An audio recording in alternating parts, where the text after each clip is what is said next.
Boa noite. Antes de mais, quero agradecer a vossa presença mais uma vez. Queria fazer um pedido, que já é um bocado giro o disco e toca ao mesmo, mas se puderem ligar as câmaras para estarmos mais próximos. Não sei se todos sabem, mas estamos no último momento de manutenção em Graça. Sei que estamos todos a gostar, mas ainda nos falta mais um momento e este também serve para continuarmos a fazer caminho.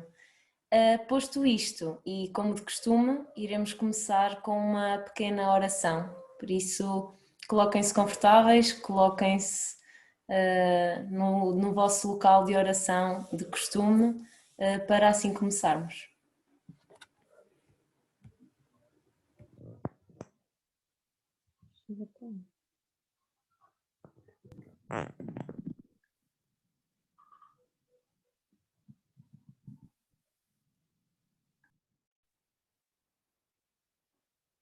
Não podemos viver sem esperança.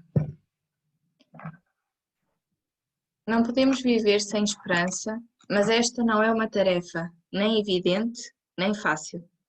Precisamos de uma educação para a esperança.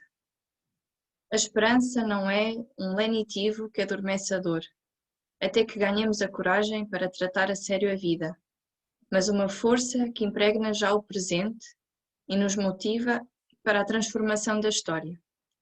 Sobre o seu significado profundo e como se pratica, há aquela história do velho monge que se propunha alcançar o cimo de uma montanha e que numa das etapas iniciais do caminho pernoitou numa estalagem.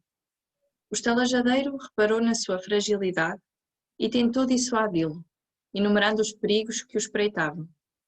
O monge, porém, respondeu: "Tenho a certeza de que chegarei lá." "E como é que um homem fraco como tu pode ter semelhante certeza? Para mais, vem aí o inverno duro." O ancião retorquiu: "Coloquei lá em cima o meu coração e por isso sei que, mesmo assim inseguros, os meus passos hão de chegar lá."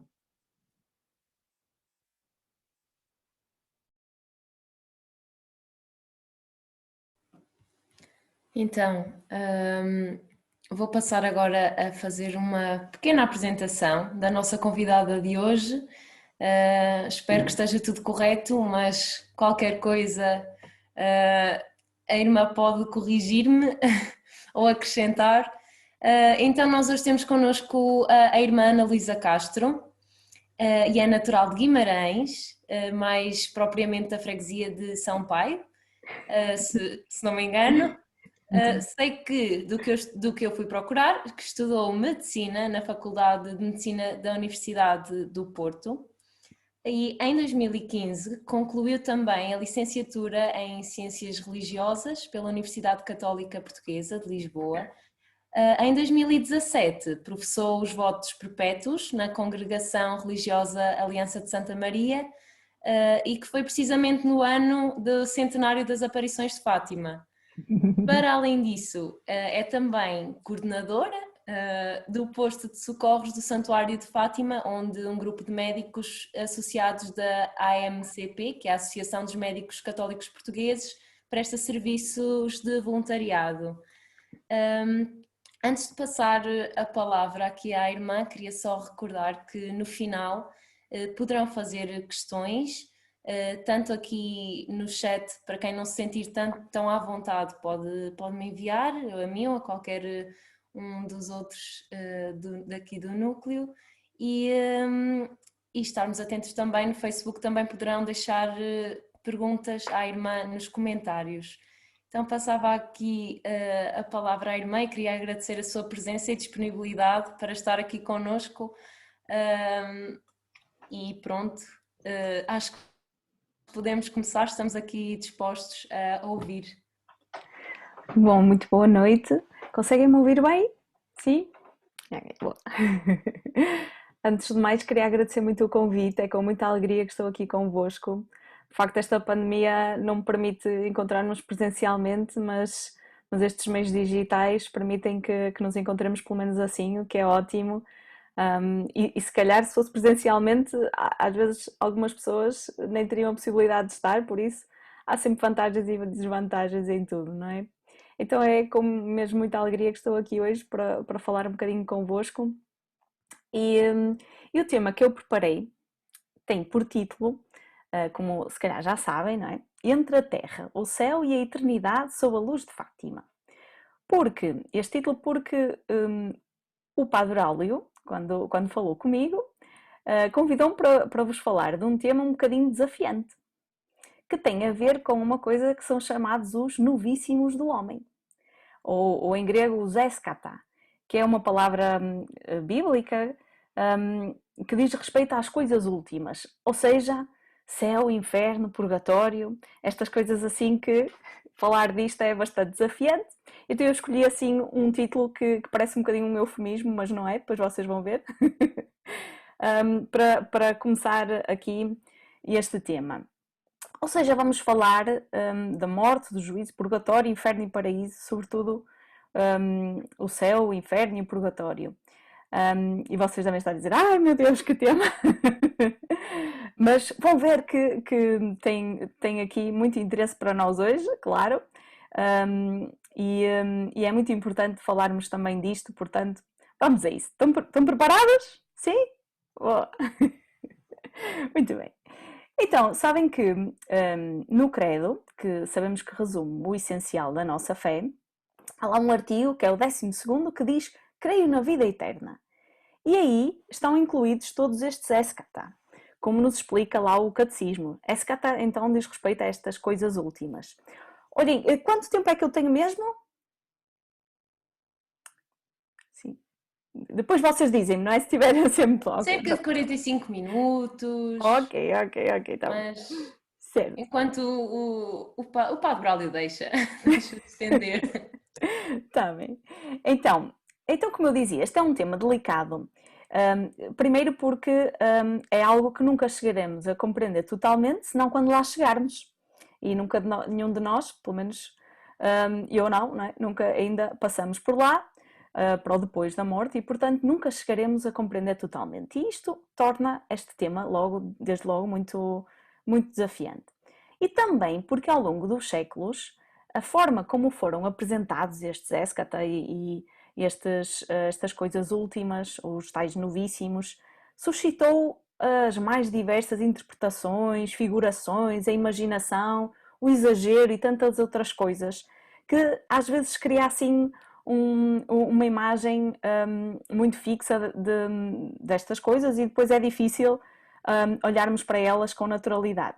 Mas agora, ao preparar este tema, eu coloquei-nos a todos aqui, todos os que estão aqui hoje, na posição de Nicodemos. Imaginem Nicodemos. Sabem que temos ouvido falar nas leituras diárias, temos percorrido um bocadinho o Evangelho de São João, e passamos pelo episódio de Nicodemos, que não sei se recordam, mas é aquele fariseu muito reputado que vai ter com Jesus de noite, porque queria perceber o que é que se estava a passar. Aquele homem, Jesus, para ele, de facto, destacava-se, não era um homem normal, e Nicodemos queria tentar perceber, e vai ter então com ele de noite. Então, nós também, ao falarmos deste tema, no fundo, é quase como se, eu queria imaginar um bocadinho assim, vamos ter com Jesus e pedimos que nos explique o que é isto, não é? Do depois da morte. E pedimos a Jesus que nos diga qualquer coisa sobre este mistério. E sabem que naquele diálogo com Nicodemos é muito engraçado, porque nós percebemos que Nicodemos fica ali super confuso, parece que não percebe nada do que Jesus lhe diz. E a dada altura Jesus diz-lhe assim: se vos falei das coisas da terra e não credes, como é que eu vejo de crer quando vos falar das coisas do céu? E trago-vos aqui este episódio porquê? Porque de facto há aqui um caminho de fé que se calhar todos temos que percorrer, e no fundo temos que perceber que trata-se de uma questão de fé, de acreditarmos em Jesus e no que Ele nos veio dizer, não só com palavras, mas também com os gestos e com a vida. E de facto é uma questão de fé, mas acreditamos porquê? Porque tudo isto, o céu, o purgatório, o inferno, são conceitos que também nos são falados nos Evangelhos. Eu preciso que eu assuma. Estou a ouvir qualquer coisa? Não. Ok. Então, por exemplo, do céu, fala-se do céu nos Evangelhos, da visão face a face com Deus, onde o veremos tal como Ele é. O Catecismo fala-nos também do céu como essa vida perfeita, com a Santíssima Trindade, essa comunhão de vida e de amor com ela, com ela a Santíssima Trindade e com a Virgem Maria e com todos os bem-aventurados. Ou seja, o que é isto do céu? É este fim último e a realização das aspirações mais profundas do homem, diz-nos o Catecismo. O estado de felicidade suprema e definitiva. Também os Evangelhos falam-nos de alguma forma do purgatório, desta purificação final.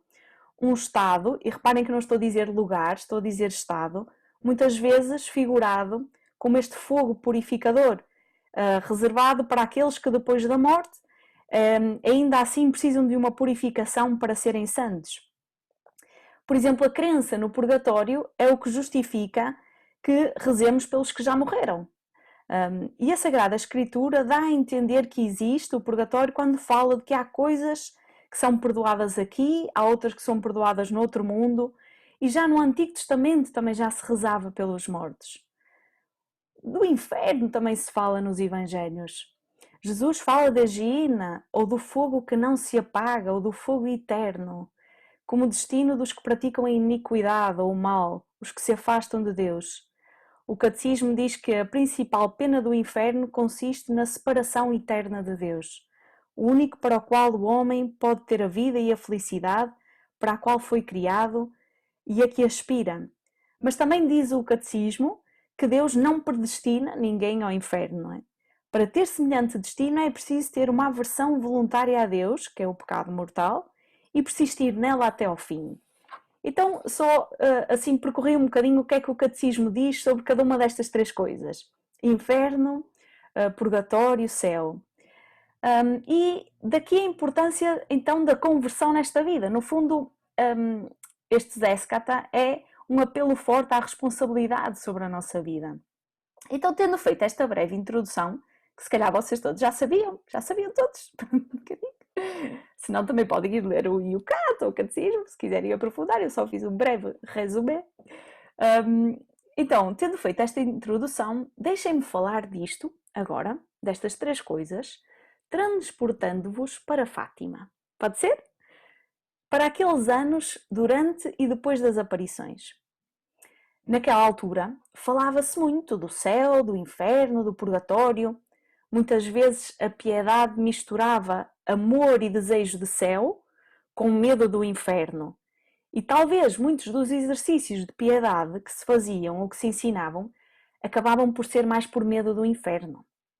Havia como que uma ideia geográfica, estão a ver, dos tais eskata, destas tais coisas últimas, como destino da alma, com certas características, e que tentavam trazer para o nível da compreensão racional o que não é do âmbito puramente racional, mas é espiritual.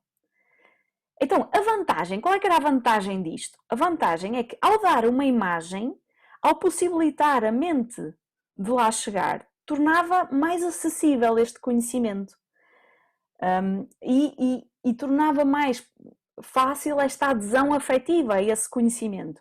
A desvantagem é que podia perder-se o sentido espiritual que está na base, que é a relação e que tem por base esta relação com Deus. Sem isso, sem essa base espiritual, sem vermos nessa dimensão espiritual, é natural que o inferno assustasse mais do que o céu atraísse. Não sei se me faço entender.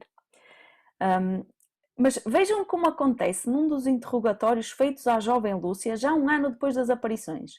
Vejam só como é que é descrito este interrogatório. Diz assim: ao interrogar a menina Lúcia sobre quem lhe tinha ensinado a dizer o que tem dito, portanto que Nossa Senhora tinha aparecido e tudo mais,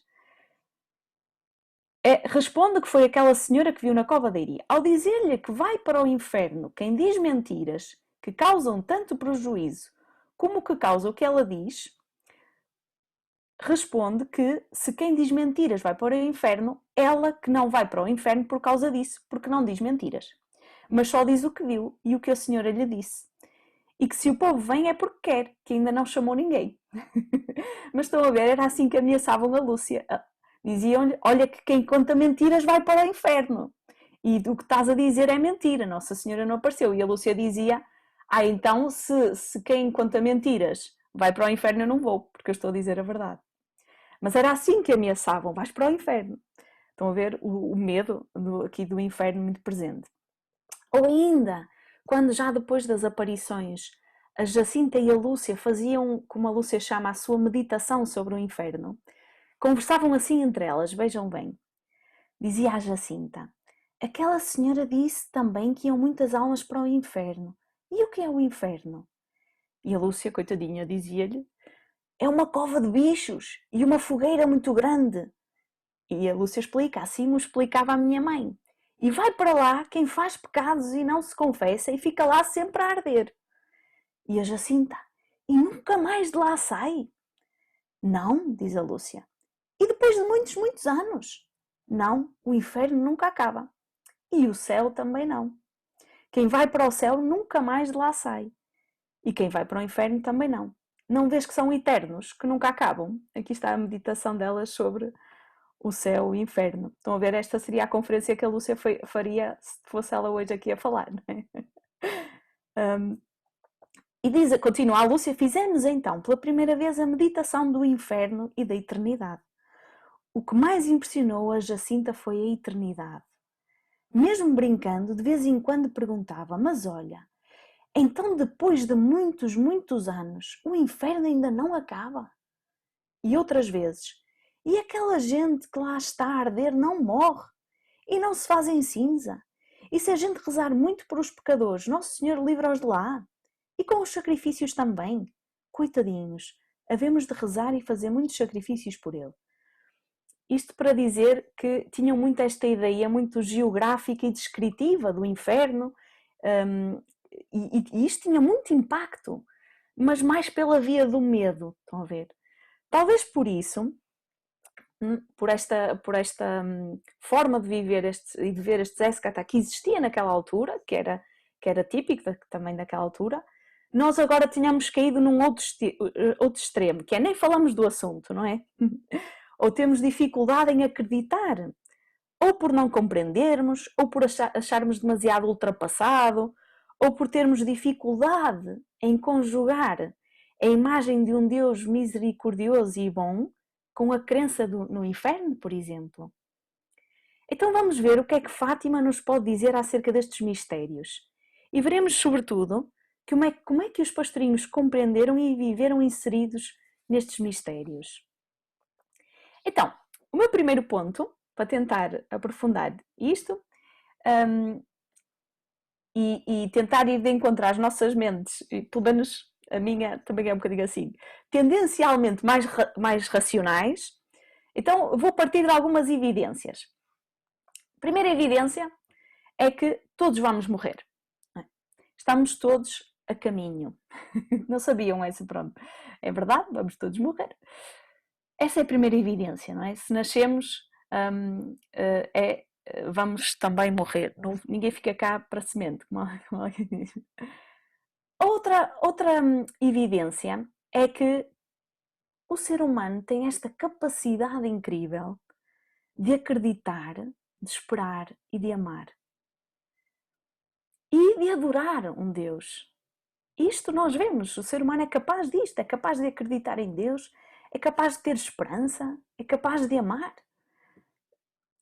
É muito importante nós percebermos que de facto, e este é aquele primeiro ponto, não é? Que de facto, eu dizia um pouco a brincar, não é? Vamos todos morrer, mas é muito importante nós percebermos que a vida é um caminho. O que faço, o que sou, tudo fica na minha história, deixo algum rastro atrás de mim sempre, que pode ser de bondade ou de maldade, de alegria ou de tristeza, de amor ou de desprezo. Mas não há como apagar o caminho que fiz para trás. Posso dar-lhe um outro sentido, posso aprender com ele, posso eventualmente apagar a memória que tenho dele, ou perder a memória, mas não o posso apagar. Se a vida é um caminho, então eu poderia questionar-me: que caminho é que eu tenho que fazer?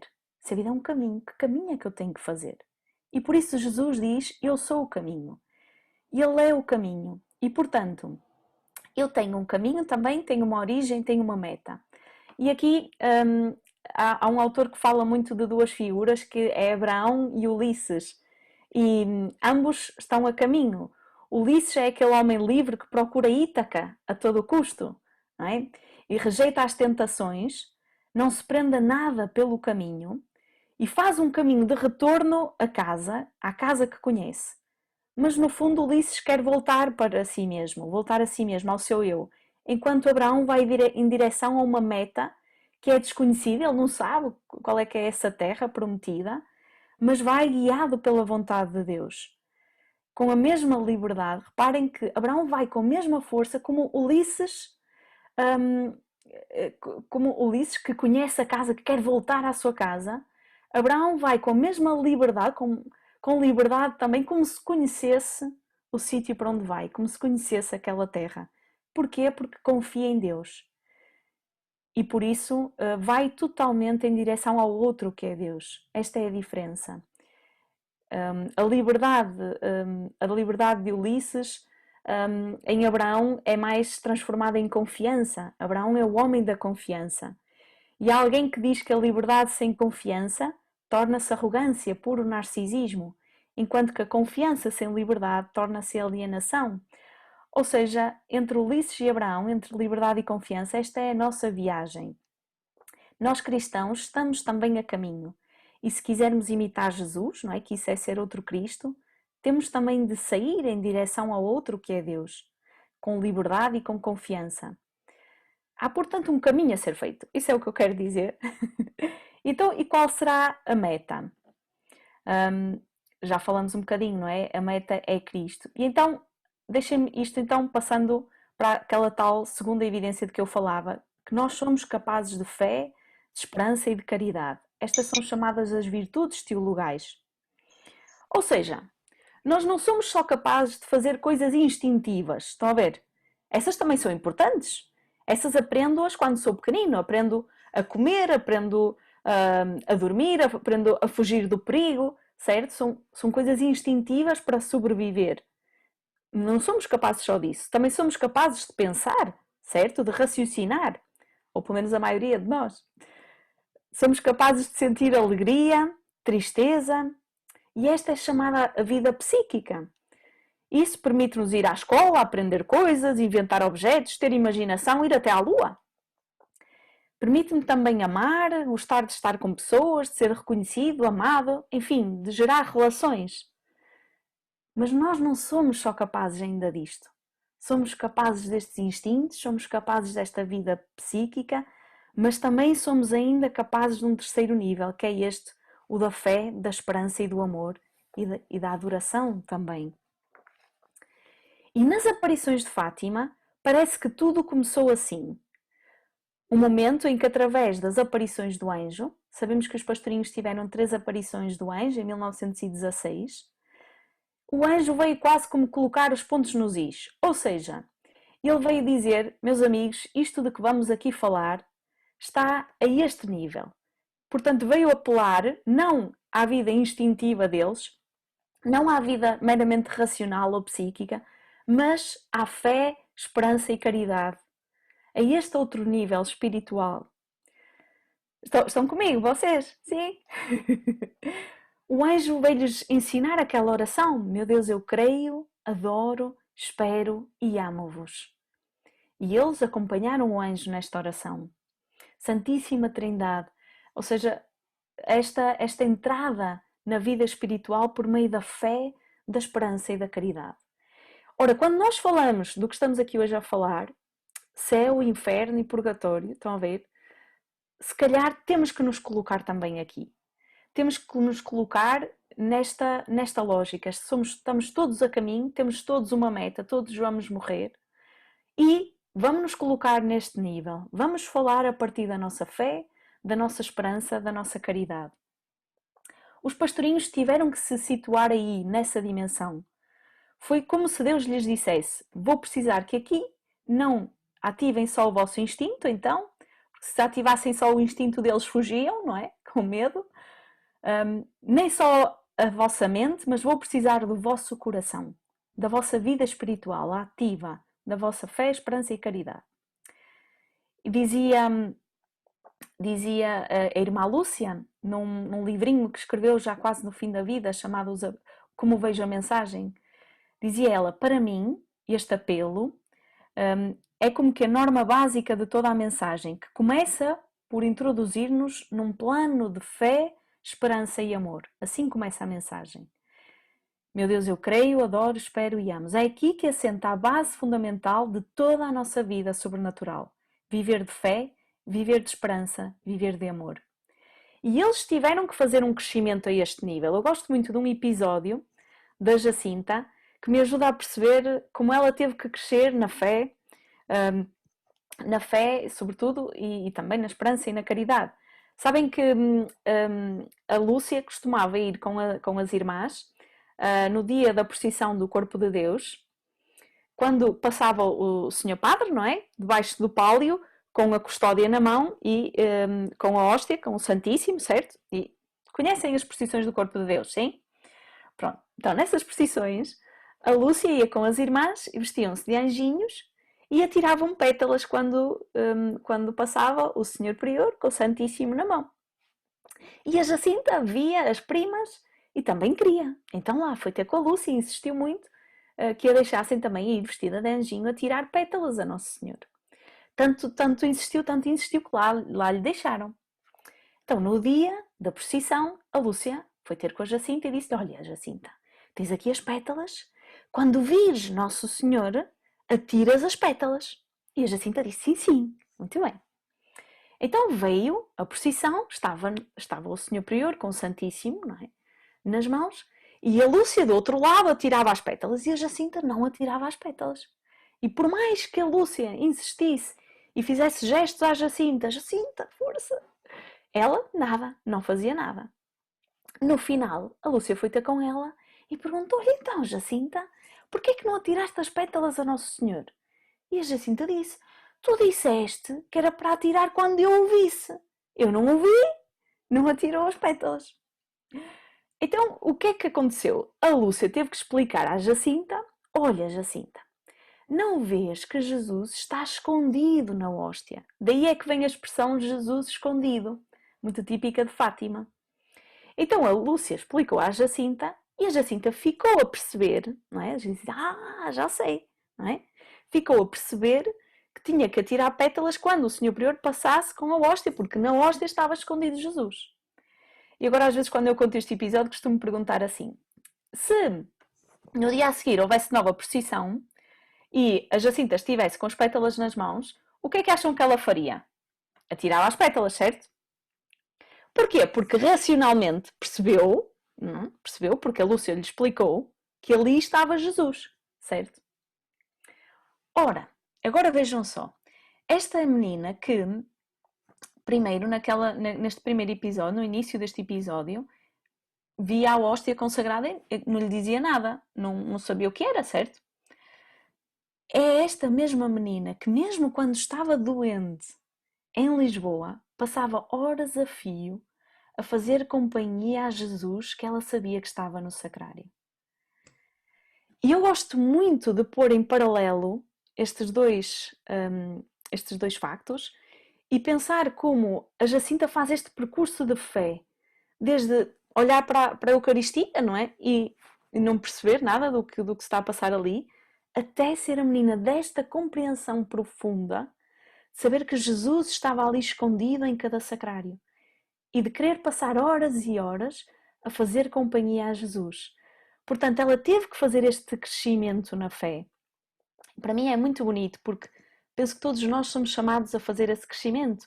Nós vamos compreendendo que Jesus está ali na Eucaristia, vamos rezando, mas Fátima também, aliás o Evangelho, convida-nos a fazermos este percurso de compreendermos profundamente a presença de Jesus. Estão a ver? É nesta ordem de vida espiritual que o anjo situa os pastorinhos, na ordem da fé e desta intimidade e compreensão de como Deus os amava, de como estava presente. Portanto, se nós somos capazes de instintos para sobrevivermos neste mundo, se somos capazes de pensar e de sentir para nos relacionarmos e evoluirmos, por que é que nós seremos capazes de acreditar, de esperar e de amar? Não sei se estão a perceber onde é que eu quero chegar com esta pergunta. Mas talvez seja porque de facto vimos de Deus e para Ele caminhamos, como Jesus nos diz. É curioso que em Fátima, na aparição de junho, a dada altura, Nossa Senhora diz à Lúcia aquela que para mim é a frase mais bonita da mensagem de Fátima. Diz-lhe assim: o meu imaculado coração será o teu refúgio e o caminho que te conduzirá até Deus. Ora, Nossa Senhora, como que mostra também que é preciso fazer este caminho, sublinha aqui esta questão de que estamos a caminho, porque a vida é isso mesmo. E ela oferece-nos o seu coração como caminho também seguro para Deus. Mas a meta é Ele, é Deus. Jesus é o verdadeiro eschaton, ou seja, a meta é Ele, é esta configuração com Ele, é para aí que nós caminhamos. Então, tendo partido um bocadinho destas evidências e chegando a falar de Jesus como meta e destas virtudes teologais como um fundamento, então nós podemos agora falar mais concretamente destas 3 palavrinhas que aqui nos trazem hoje: céu, inferno e purgatório.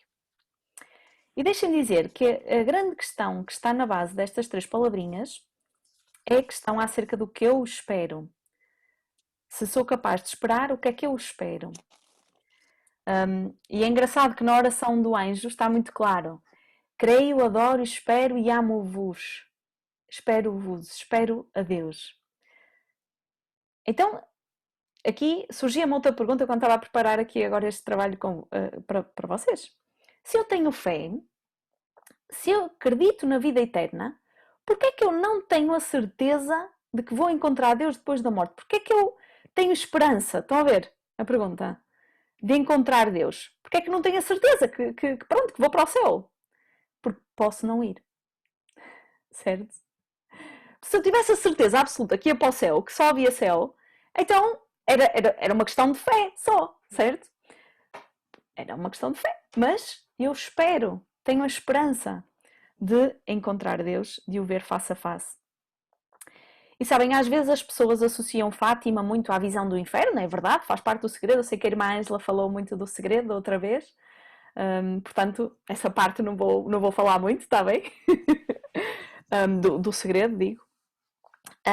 Mas muitas vezes é verdade que as pessoas associam muito Fátima à visão do inferno que aparece no segredo. Mas reparem que Fátima fala muito mais do céu do que do inferno. Aliás, antes de mais, fala do céu. Sabem aquele painel da Basílica da Basílica da Santíssima Trindade, aqui em Fátima, o painel do Rupnik, aquele painel enorme dourado? Nesse painel mostra muito isto, que é, tudo ele é dourado, certo? E há apenas um cantinho, assim, quem está de frente para o painel é ali do lado direito, em baixo, que fala do inferno. Reparem que é um cantinho que não é dourado, que está assim meio escuro. Para dizer o quê? Para dizer isto mesmo, que Fátima fala muito mais de céu e fala depois também do inferno. Mas é verdade que muitas pessoas associam muito esta questão do inferno. Nossa Senhora fala imenso do céu. Fala muito do céu. Lá pelo meio mostra o inferno. Não só o escatológico, mas também o terreno. Fala de guerras, mortes, perseguições. Mas se nós fizéssemos esta lista de quantas vezes aparece o céu, e de quantas vezes aparece o inferno, vos garanto que a lista do céu era muito maior. Muito maior. Mas esta questão de às vezes as pessoas só fixarem a parte do inferno, lembra-me que o que às vezes pode acontecer quando, por exemplo, temos que corrigir alguém. Um amigo, por exemplo, quando não queremos ferir, estão a ver? E então vamos ter com a pessoa e dizemos montes de coisas boas, não é? Pá, tu tens mesmo jeito para falar com as pessoas, relacionas-te mesmo bem, falas um bocadinho demais, mas depois toda a gente gosta de ti, tu és extraordinário.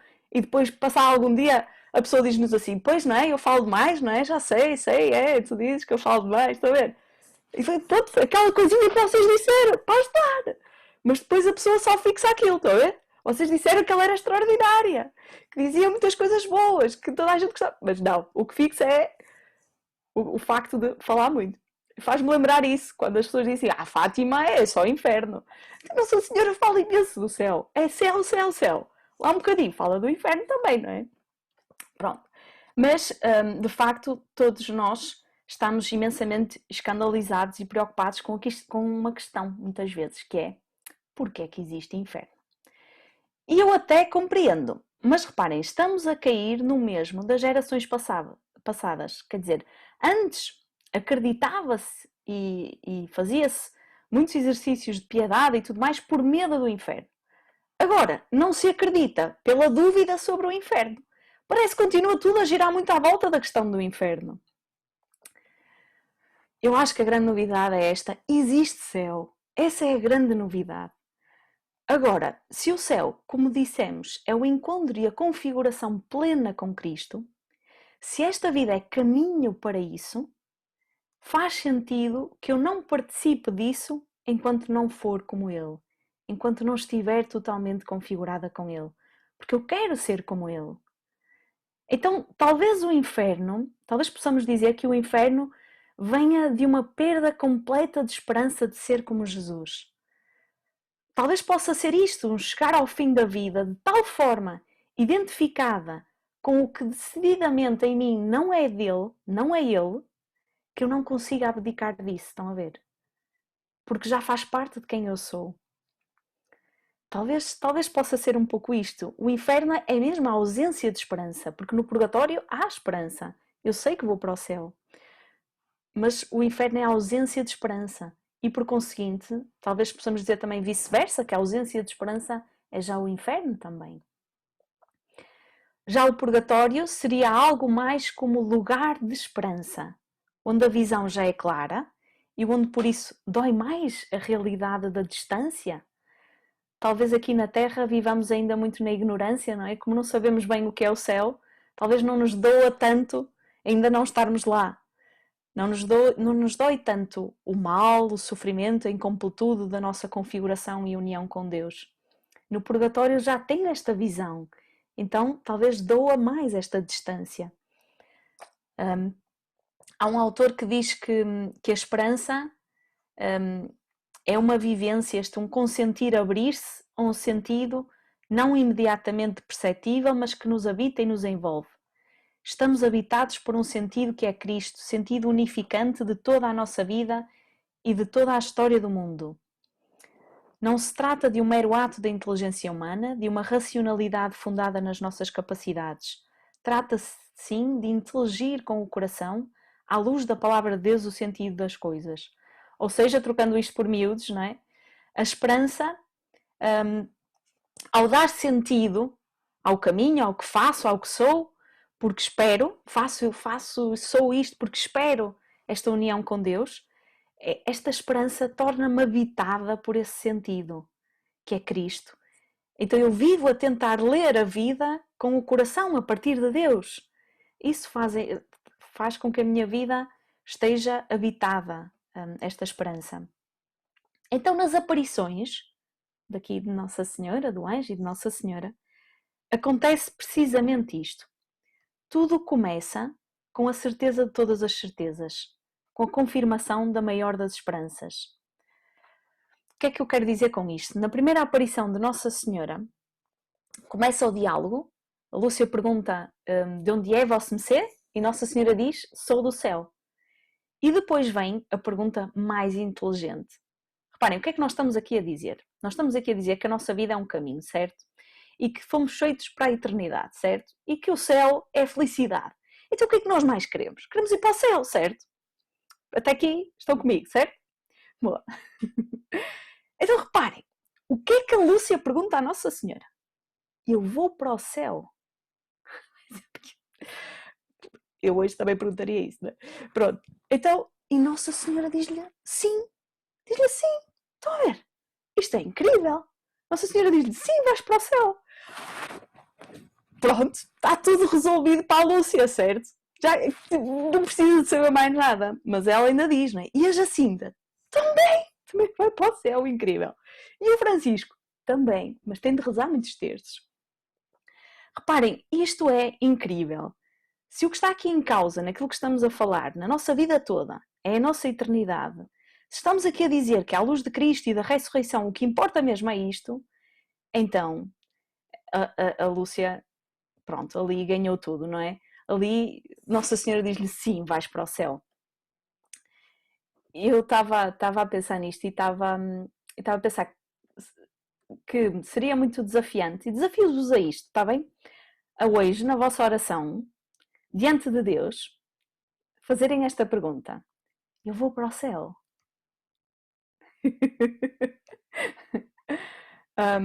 Quem é que tem coragem para perguntar isso? Pois é, a Lúcia teve coragem, já viram? E se Nossa Senhora dissesse não, ou depende, aquilo também ia doer ali um bocadinho. Ali naquele 13 de maio, Nossa Senhora diz: aos três, teremos 3 crianças, 3 pessoas, 3 sims. A probabilidade está a nosso favor, está bem? Portanto, só temos 3 sims, sim, vais para o céu, e só um deles é que é um sim condicional. Sim, mas tem de rezar muitos terços. Mas é sim, está bem? Sim. Incrível. Aquele momento eu acho que se a mensagem de Fátima fosse só aquilo, eu acho que para a Lúcia estava tudo ganho. Porque Nossa Senhora podia ter dito, não é? Se te portares bem, vais. Que é o que às vezes nós dizemos às crianças, não é? Se te portares bem, leve-te ao parque, ou leve-te ao cinema. Ou... A Nossa Senhora podia ter dito, se te portares bem, se... Enfim, como depois Nossa Senhora também diz no Segredo de Julho, para as salvar, vistes as almas que vão para o inferno, para as salvar, Deus quer estabelecer no mundo a devoção ao meu Imaculado Coração.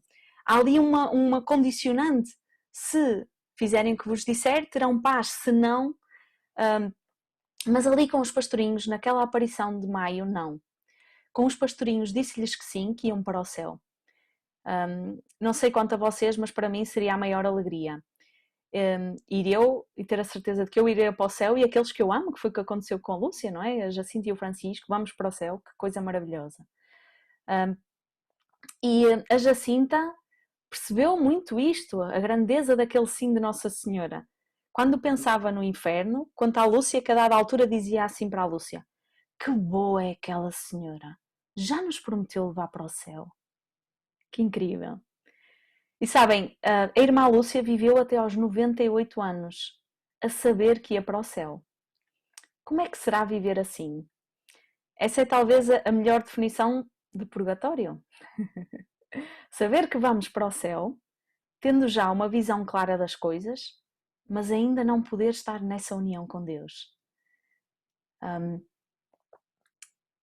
Penso que talvez se nós pudéssemos dizer cada um destes escatá, não é? Destes estados para cada um dos pastorinhos, a Lúcia era aquela que talvez mais nos pudesse falar do purgatório. O Francisco parece ser aquele que experimentou já viver no céu de uma forma intensa. Há um teólogo italiano chamado Franco Manzi que explicava que, ao olharmos para os pastorinhos como profetas, percebemos que, como tal, como profetas, eles têm uma visão da história a partir da perspectiva do céu. Ou seja, passam a ter uma espécie de ótica celestial. E por isso, diz ele, visão após visão, tinha mudado o seu sentido do tempo, sempre cada vez mais imbuído de um anseio de eternidade, que no Francisco se revela claramente. E diz-nos o autor que este menino começou a viver uma polarização contemplativa sobre Jesus e sobre Nossa Senhora, que provocou nele, e reparem bem, um certo desinteresse por muitos aspectos da vida cotidiana, como se tornou evidente a todos. A Lúcia, que o repreendia porque ele se escondia durante horas a rezar, sem se dar conta de que ela e a Jacinta o chamavam, ao pároco que decidiu não admitir o Francisco à primeira comunhão porque frequentemente parecia nem sequer ouvir as perguntas do catecismo. Ou seja, o Francisco já parecia estar no céu, estão a ver? Já estava no céu há muito. Começou a rezar os terços e pronto. Era como se já não vivesse, já vivia no céu. Nossa Senhora tinha dito, reza aos terços e vai para o céu. E ele rezava-os e por isso já estava no céu.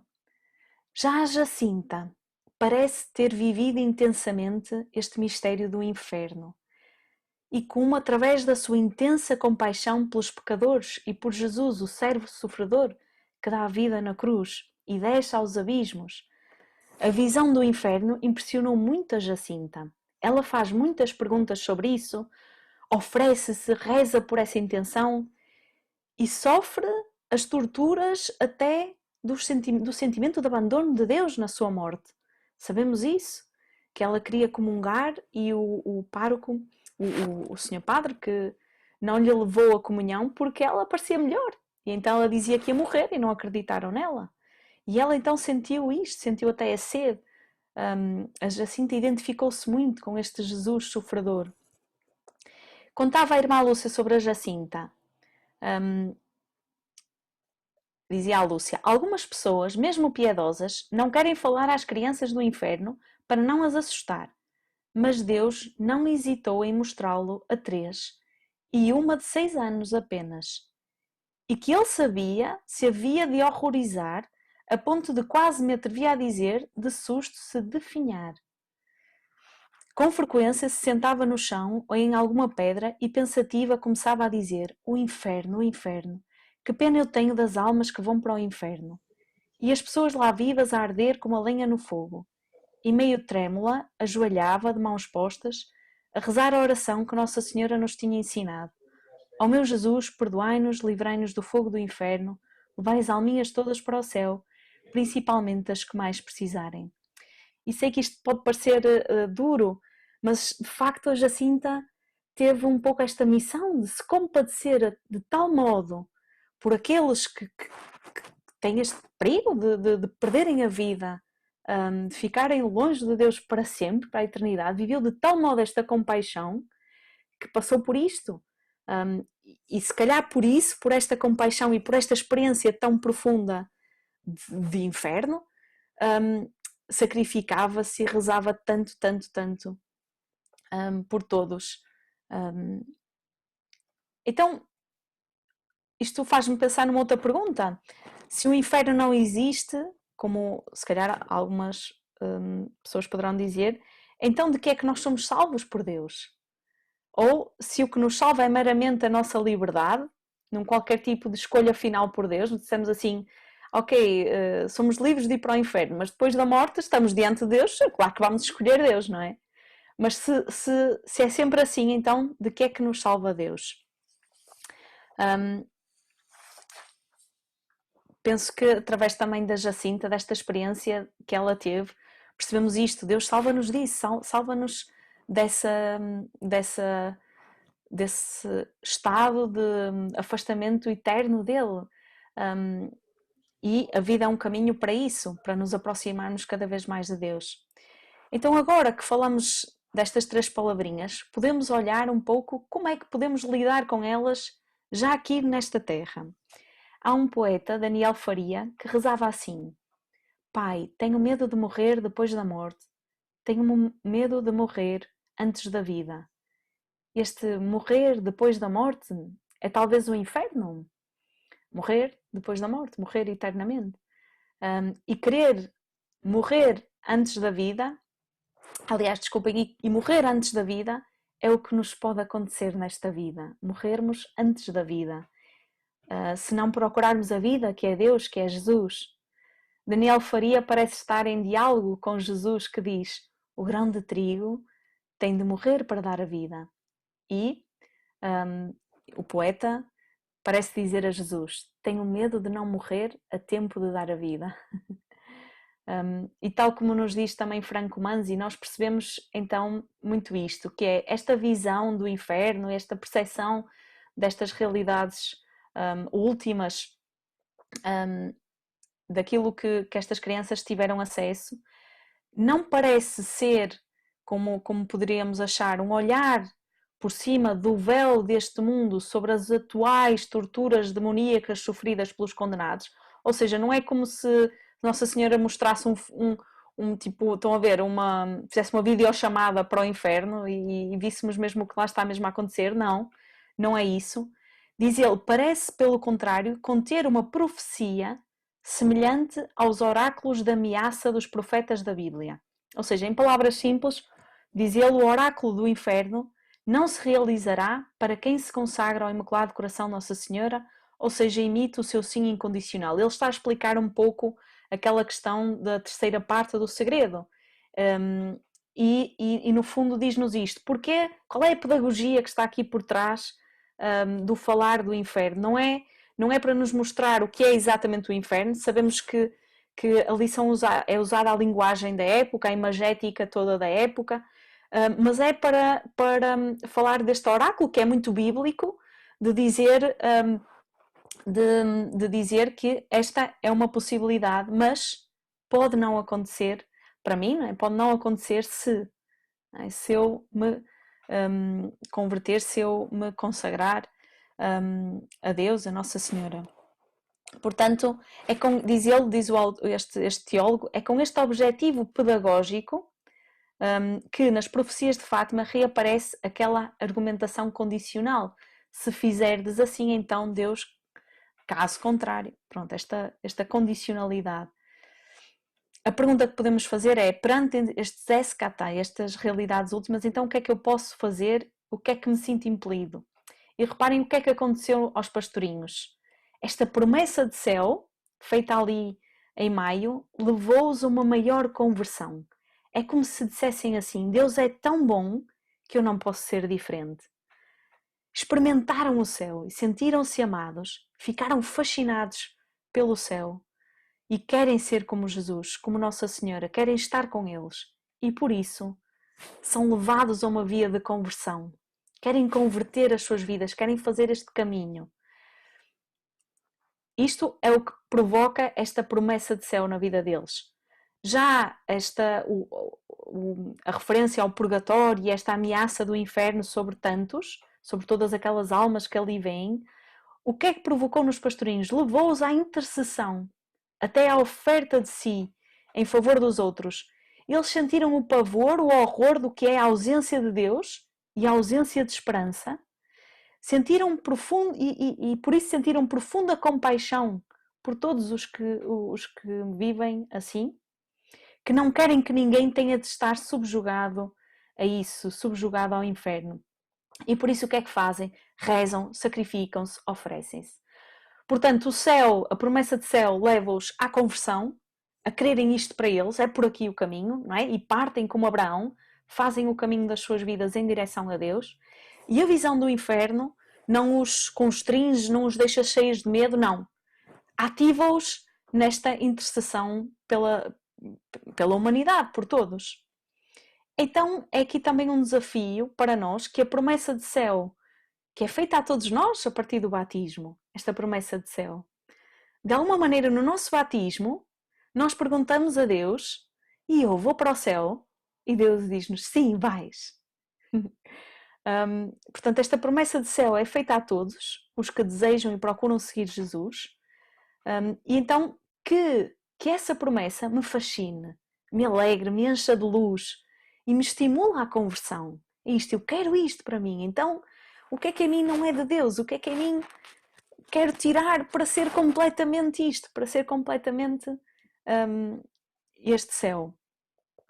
E que, por outro lado, a ameaça do inferno a todos os que vivem na iniquidade, no mal, me abra os olhos e o coração e me faça sentir compaixão e me leve também à oferta, à intercessão, à oração.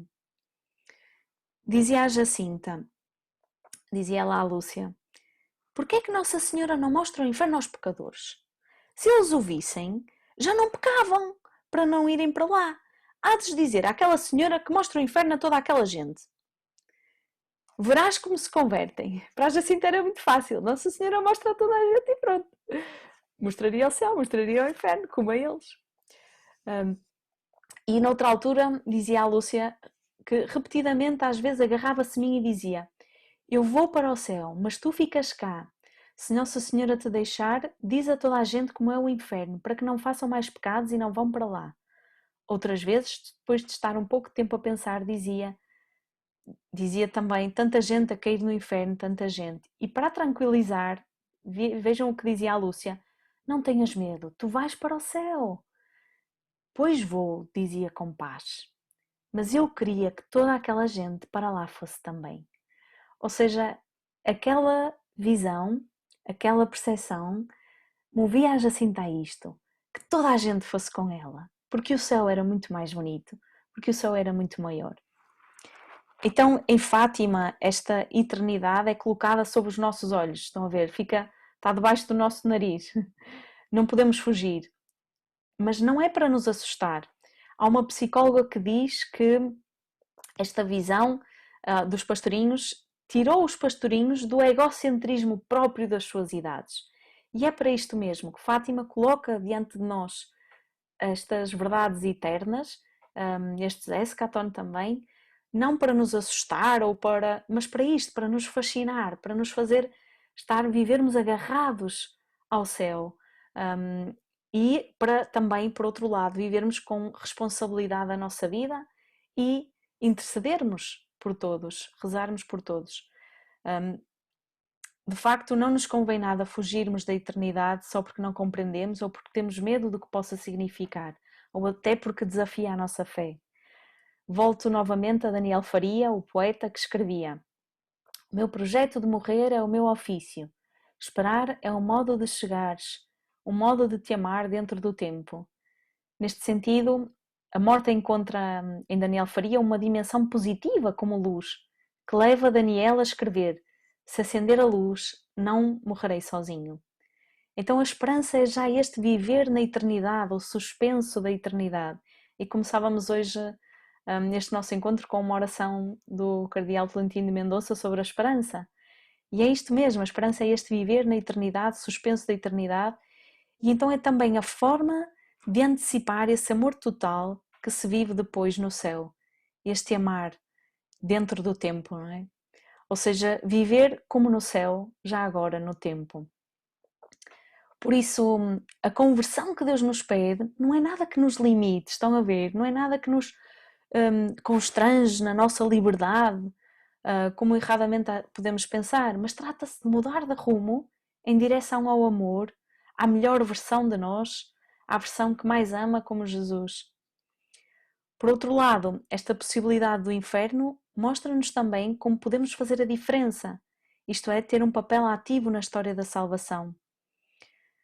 Em Fátima, Nossa Senhora aparece muito como esta mãe compadecida, a mulher também poderosa que intercede por nós, modelo então de compaixão e de intercessão, não é? Tem este coração cercado de espinhos, mas ao mesmo tempo radiante de luz, e mostra-nos isso mesmo, não é? É sinal, é ícone da compaixão e da misericórdia de Deus ao lado do coração de Jesus. Então, que estas realidades últimas nos façam compreender que podemos fazer parte deste conjunto dos intercessores, ou, se quisermos dizer, deste conjunto dos santos. Podemos e somos chamados a fazer parte do conjunto daqueles que dão a vida pelos outros para gerar vida. A irmã Lúcia dizia a certa altura, ao pensar nas peregrinações da imagem peregrina de Nossa Senhora de Fátima, dizia isto sobre Nossa Senhora: para ela, Nossa Senhora, não existem barreiras nem fronteiras. Todos os caminhos se aplanam e ela passa como Senhora, Rainha e Mãe.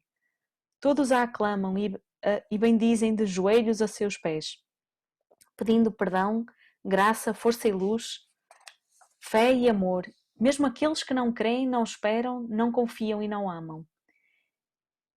Diz ela que é o que atestam os documentos já escritos e publicados por uma senhora que acompanhou a comitiva e acompanhou a imagem de Nossa Senhora na sua primeira peregrinação. E esta peregrinação, diz a irmã Lúcia, ainda não acabou. E por onde quer que passa, esta imagem de Nossa Senhora leva a luz da fé, da esperança, da confiança e do amor, dando a mão maternal aos filhos transviados para conduzi-los à casa paterna. No céu, disse Jesus Cristo, há muitas moradas, onde todos temos um lugar. Basta que não queiramos nós afastar-nos da casa paterna. Gosto muito destas palavras da irmã Lúcia, porque acho que é um bom resumo para este nosso encontro de hoje, que acho que já estou a passar do tempo. Que é isto, que ela leva-nos a isto, leva-nos a luz da fé, da esperança, da confiança, dá-nos a mão para nos conduzir à casa paterna, porque no céu há muitas moradas e todos temos um lugar nessas moradas. Basta isto, e é preciso isto, não é? Que não queiramos nós afastar-nos dessa casa paterna. Então que o nosso caminho sobre esta terra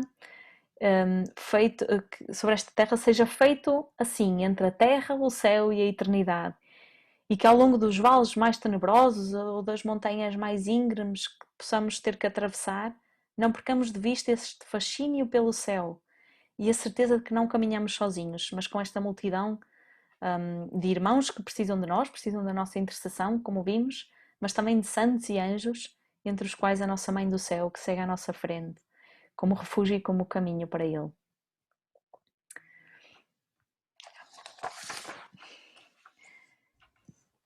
Muito obrigada. Pelo menos nós aqui em casa gostamos muito e agora abrimos espaço para as questões. Mas se não se importarem, até podemos nós já começar, porque estávamos a ouvir a irmã e começaram-nos logo a surgir também questões e estávamos a comentar e até, pronto, vou deixar a minha irmã falar para eu me calar um bocadinho.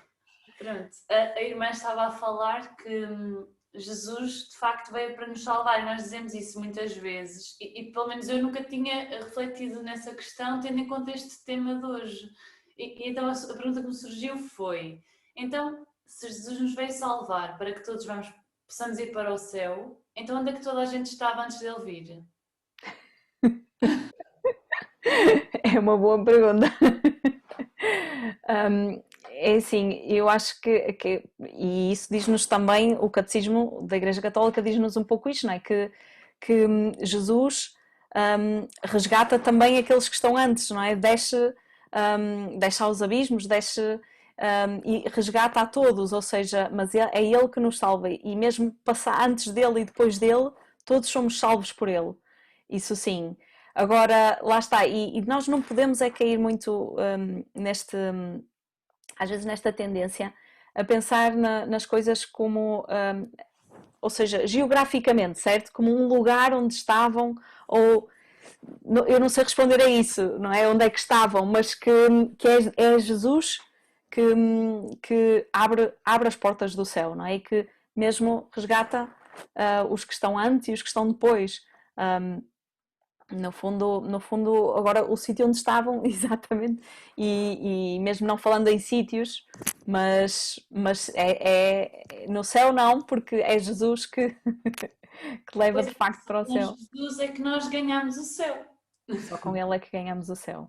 Também estava a falar em relação à questão do batismo, então nós até pensámos, então mas poderá, por exemplo, um bebê que morra à nascença e que não tenha a oportunidade de ser batizado, ou um bebê que, por exemplo, alguém o abortou, ele também tem direito a ir para o céu, ele também irá, mesmo não tendo sido batizado, certo? Não sei. Pronto, isso também é uma questão que tem sido muito, ou seja, que tem sido cada vez mais aprofundada pela Igreja, e aquilo e o Padre Braulio poderá também intervir se achar, mas no fundo nós falamos aqui do batismo do desejo, por exemplo, do batismo de desejo, e claro que e muita gente ainda continua a fazer isso, não é? Batizamos as crianças pequeninas também para começar logo ali esta vida de fé, de vida espiritual, mas antigamente falava-se de uma coisa chamada o limbo, não é? Onde ficavam aqueles que não eram batizados. Essa ideia já está mais abandonada, já não é bem assim. O que se fala é que, independentemente se é batizado ou se não é, isso depois às vezes o Espírito Santo tem os seus meios extraordinários, não é? E o batismo é estes meios ordinários, faz parte dos meios ordinários, mas Deus tem os seus meios extraordinários. Mas que de qualquer maneira é sempre por Jesus. Ou seja, não sabemos bem como, mas aqueles que estão no céu é por meio de Jesus. Claro que o batismo é este meio ordinário que nos introduz nessa vida de fé, mas mesmo aqueles que não são batizados poderão ir para o céu, nós não sabemos dizer. Nós sabemos que, por exemplo, os santos são aqueles que nós podemos dizer, estes estão no céu. A Igreja nunca se pronunciou, nem nunca poderá pronunciar-se acerca de quem está no inferno, está bem?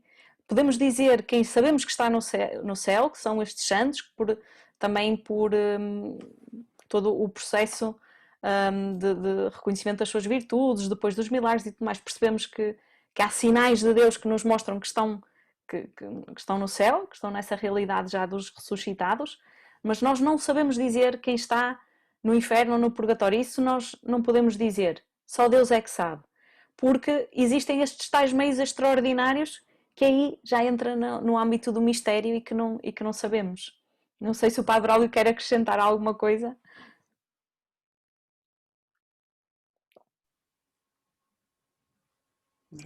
Padre Braulio, não sei se quer dizer alguma coisa. Nós não nos compete muito dizer quem é que Deus salva e quem é que leva para o céu ou para o inferno. A nós compete-nos cumprir o Evangelho. E São Marcos, que há aí uns que é o MC 16:15, é muito claro. Jesus, antes de subir aos céus, disse aos apóstolos: ide por todo o mundo, proclamai o Evangelho a toda a criatura. Aquele que crer e for batizado será salvo. Quem não crer será condenado. Mas a nós só nos compete o que fazia Jacinta e o que fizeram tantos santos, Francisco. Compete-nos ajudar os outros a descobrir Jesus, a amar Jesus e nós também a amar Jesus. Quem ele salva ou quem não quer ser salvo, já não me compete a mim, nem à irmã, nem a nenhum de nós. Nós compete-nos anunciar o Evangelho. E agora isso é com Jesus, como a irmã disse, e bem, Jesus é que sabe o que faz e ele é o único mediador entre nós e o Pai. O Papa Francisco ainda hoje dizia isso. Muito obrigada, Padre Braulio e irmã. Se mais alguém tiver questões, pode colocar.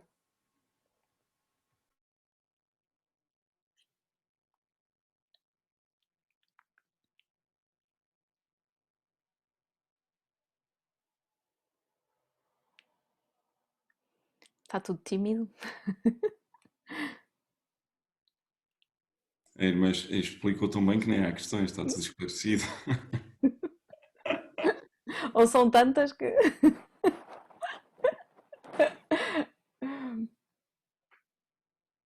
Sim, nós há bocado estávamos aqui a comentar que este é um tema que parece que nunca acaba, que parece que traz sempre mais e mais temas e mais temas. Podíamos ficar aqui a noite toda a falar sobre isto. Não. Dá para aproveitar é agora.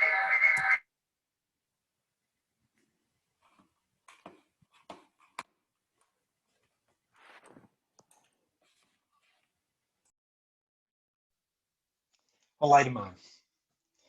Eu tinha uma questão para colocar. Pronto, é uma situação que aconteceu há uns anos atrás. Foi uma situação algo mediatizada, que aconteceu com o Papa Francisco, de uma criança que surgiu a chorar diante dele, porque o pai tinha falecido recentemente o pai considerava-se ateu. E ele queria perguntar ao Papa Francisco o que é que lhe tinha acontecido ao pai, se o pai efetivamente ia para o inferno.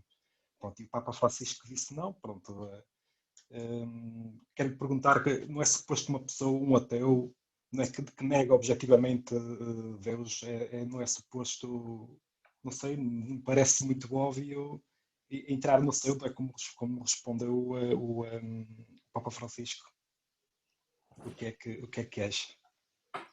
Bem, eu acho que vai bater um bocadinho àquilo que já dissemos, não é? Que quem vai para o inferno, quem se condena, nós nunca saberemos dizer. Reparem que nós nem conseguimos dizer que Judas, que é o grande traidor, não é? De Jesus, que está no inferno, não podemos dizer isso. Não sabemos quem é que está no inferno, nunca podemos dizer isso. Como digo, só podemos dizer sobre algumas pessoas, os santos, que estão no céu, isso sim, podemos dizer. Mas o contrário, que alguém está no inferno, nunca podemos dizer, não sabemos. Porque a misericórdia de Deus tem meios, tem formas que nós desconhecemos. Como aquele ditado diz, não é? Que o amor tem razões que a própria razão desconhece. Se calhar também um pouco assim, a misericórdia de Deus tem caminhos que nós desconhecemos. Eu posso contar uma história sobre isto, que a mim me tocou muito, me emocionou muito. Sabem como em Fátima, Nossa Senhora, não sei, se calhar já sabem, Nossa Senhora nas aparições de Fátima, não foi bem em Fátima, foi em Pontevedra, falou de uma devoção que é a devoção dos primeiros sábados. A devoção dos primeiros sábados. E nesta devoção, Nossa Senhora dá uma espécie de um programa, não é? Pede 4 coisas para fazer durante 5 primeiros sábados seguidos e com isso, algo tão simples, só durante 5 primeiros sábados, diz que a quem o cumprir, prometo ou seja, conceder todas as graças necessárias à salvação a essa pessoa. Portanto, todas as graças necessárias da salvação. E esta é uma promessa incrível da devoção dos primeiros sábados. Pronto, um dia eu fui fazer uma conferência e eu vou bater nesse tema, está bem? Mas sei que não, mas bom. Fui fazer uma conferência numa paróquia, alguns no Alentejo, era o dia 15 de agosto. Eu ainda era uma jovem religiosa e estava a fazer uma das minhas primeiras conferências. E estava um bocadinho nervosa, não é? Como é normal. Vou falar de Nossa Senhora, num sítio que eu não conhecia.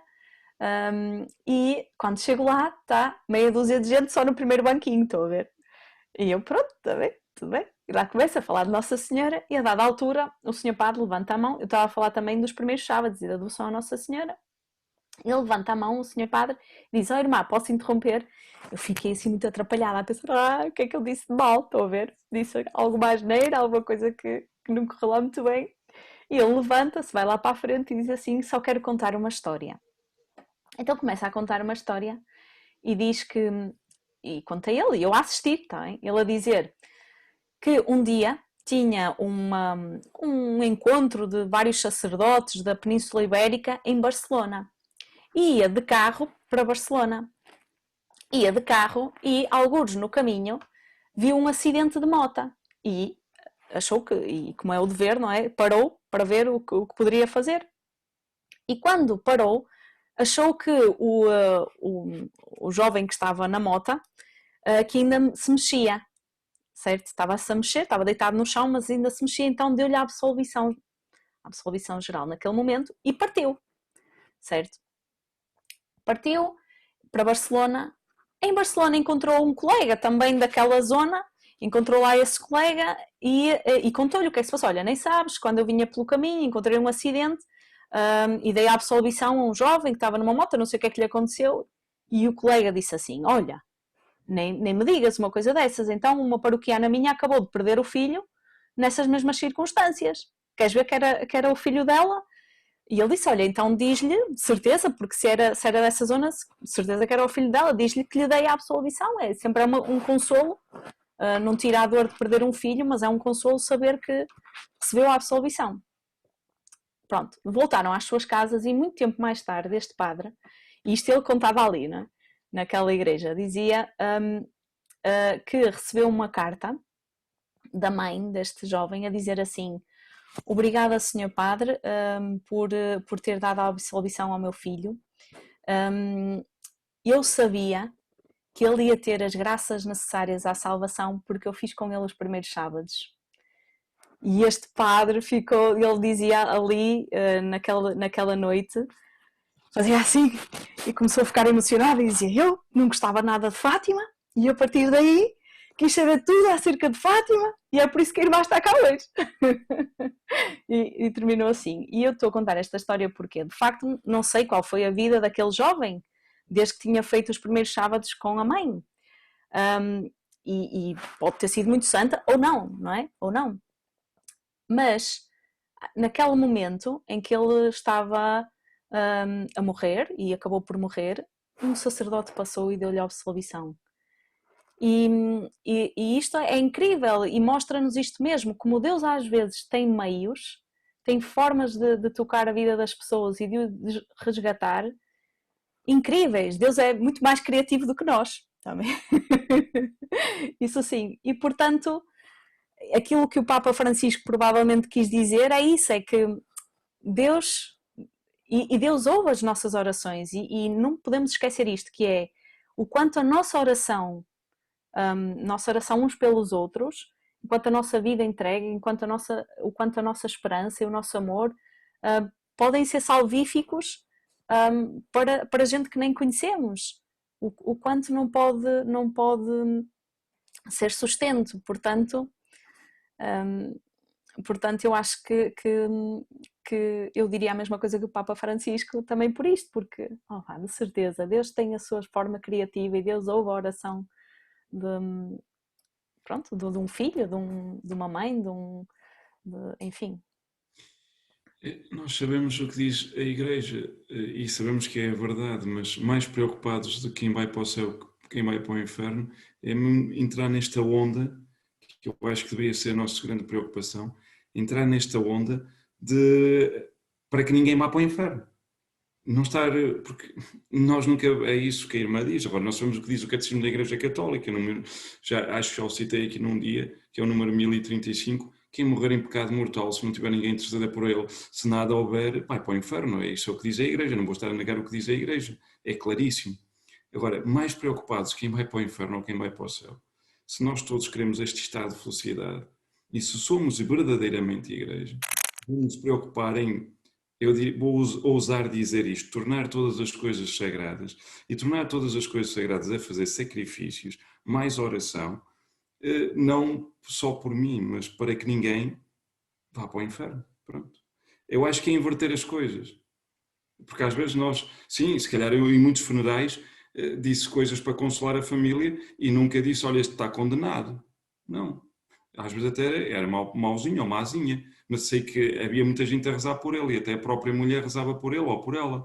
E se calhar na última da hora até fez uma boa confissão. O padre é que sabia, não eram as pessoas. E as pessoas estavam podendo dizer, olha, o padre está aqui a dizer isto e este tipo foi um diabo. Não, se calhar o padre até conhecia mais um bocadinho. Agora, às vezes nós estamos muito preocupados quem vai para o inferno. Ou quem vai... O inferno existe, o diabo existe, o céu existe, o purgatório existe, foi aquele, mas teve sempre a dizer. Agora, preocupemos-nos sim em ajudar a que muitos vão para o céu. Para que Jesus, que já ofereceu a salvação, muitos abram o coração e estiquem o dedo, não fiquem com o dedo para baixo, como na pintura lá do teto da Capela Sistina, e que estiquem o dedo para chegar a Jesus. Mas isto depende de nós. Que às vezes, se nós lhe demos um pontapé, ele estica o dedo obrigatoriamente.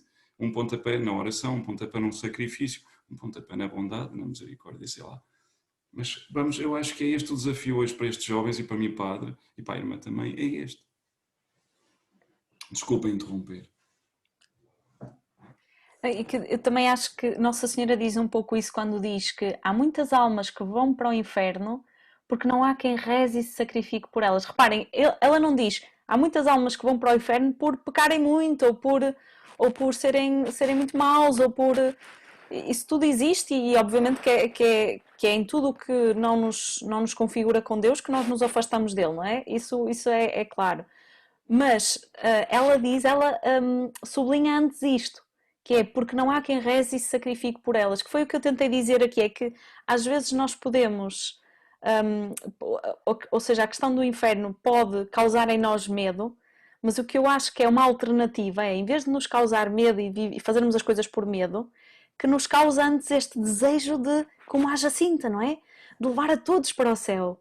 Que não seja tanto a questão negativa, não é? De género, ai que medo, então vou fazer as coisas porque estão a ver, mas seja mais do género, realmente eu posso fazer qualquer coisa por isto, eu posso rezar, porque eu quero que todos vão para o céu, eu vou para o céu, não é? A Jacinta podia ter ficado muito acomodada, a Jacinta, a Lúcia, o Francisco, naquilo que Nossa Senhora disse, que eles vão para o céu, então, olha que fixe, pronto, já não preciso fazer grande coisa. Mas não, é muito isto, não, mas eu quero que toda a gente vá para o céu.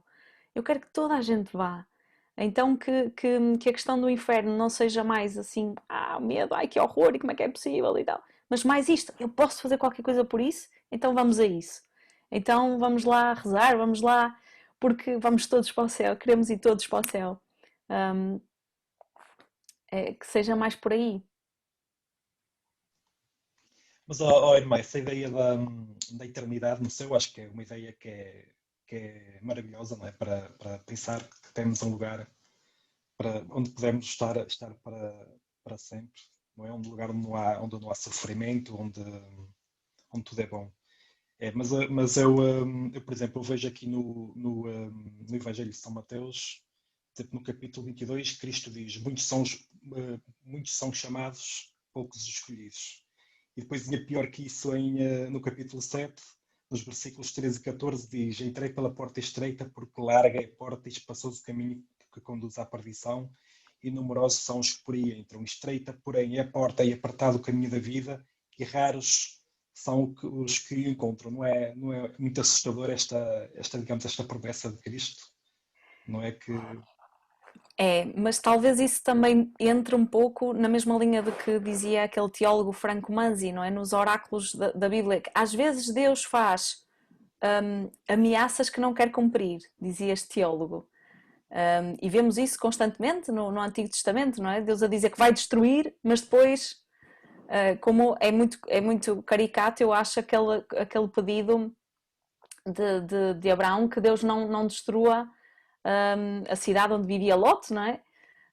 Então se encontrarmos lá 40 justos, então não destrua a cidade. Então e se for 30? Também não. Então se for 20? Eu pensei, mas porquê que Deus está aqui nesta negociação assim? Porquê que me diz logo, pronto, vou destruir e acabou-se?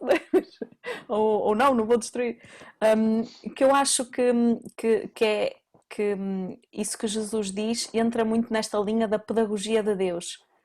Que de facto é mesmo assim, nós precisamos dessa pedagogia, que é percebermos que ou estamos a sério nisto, ou então se calhar vai ser muito forte a tentação, vai ser muito forte tudo o que nos afasta dele, não é? E eu acho que Deus diz um pouco isso também para nos alertar, olha, atenção, é mesmo para levarem isto a sério, porque é tão fácil, nós somos mesmo... Quer dizer, se calhar vocês não, vocês são descobridos fraternos, vocês são pessoas de oração e de fantásticas, eu sei que sim. Mas eu acho que quando é tudo muito fácil, nós, tal, tenho tempo, ouçam, a vida acaba no instante, não é? 2 para amanhã não sabemos se cá estamos. E portanto, ou levamos a vida a sério, ou então... vamos chegar aos 80 anos e podemos olhar para trás e o que é que fizemos, não é? Com a vida.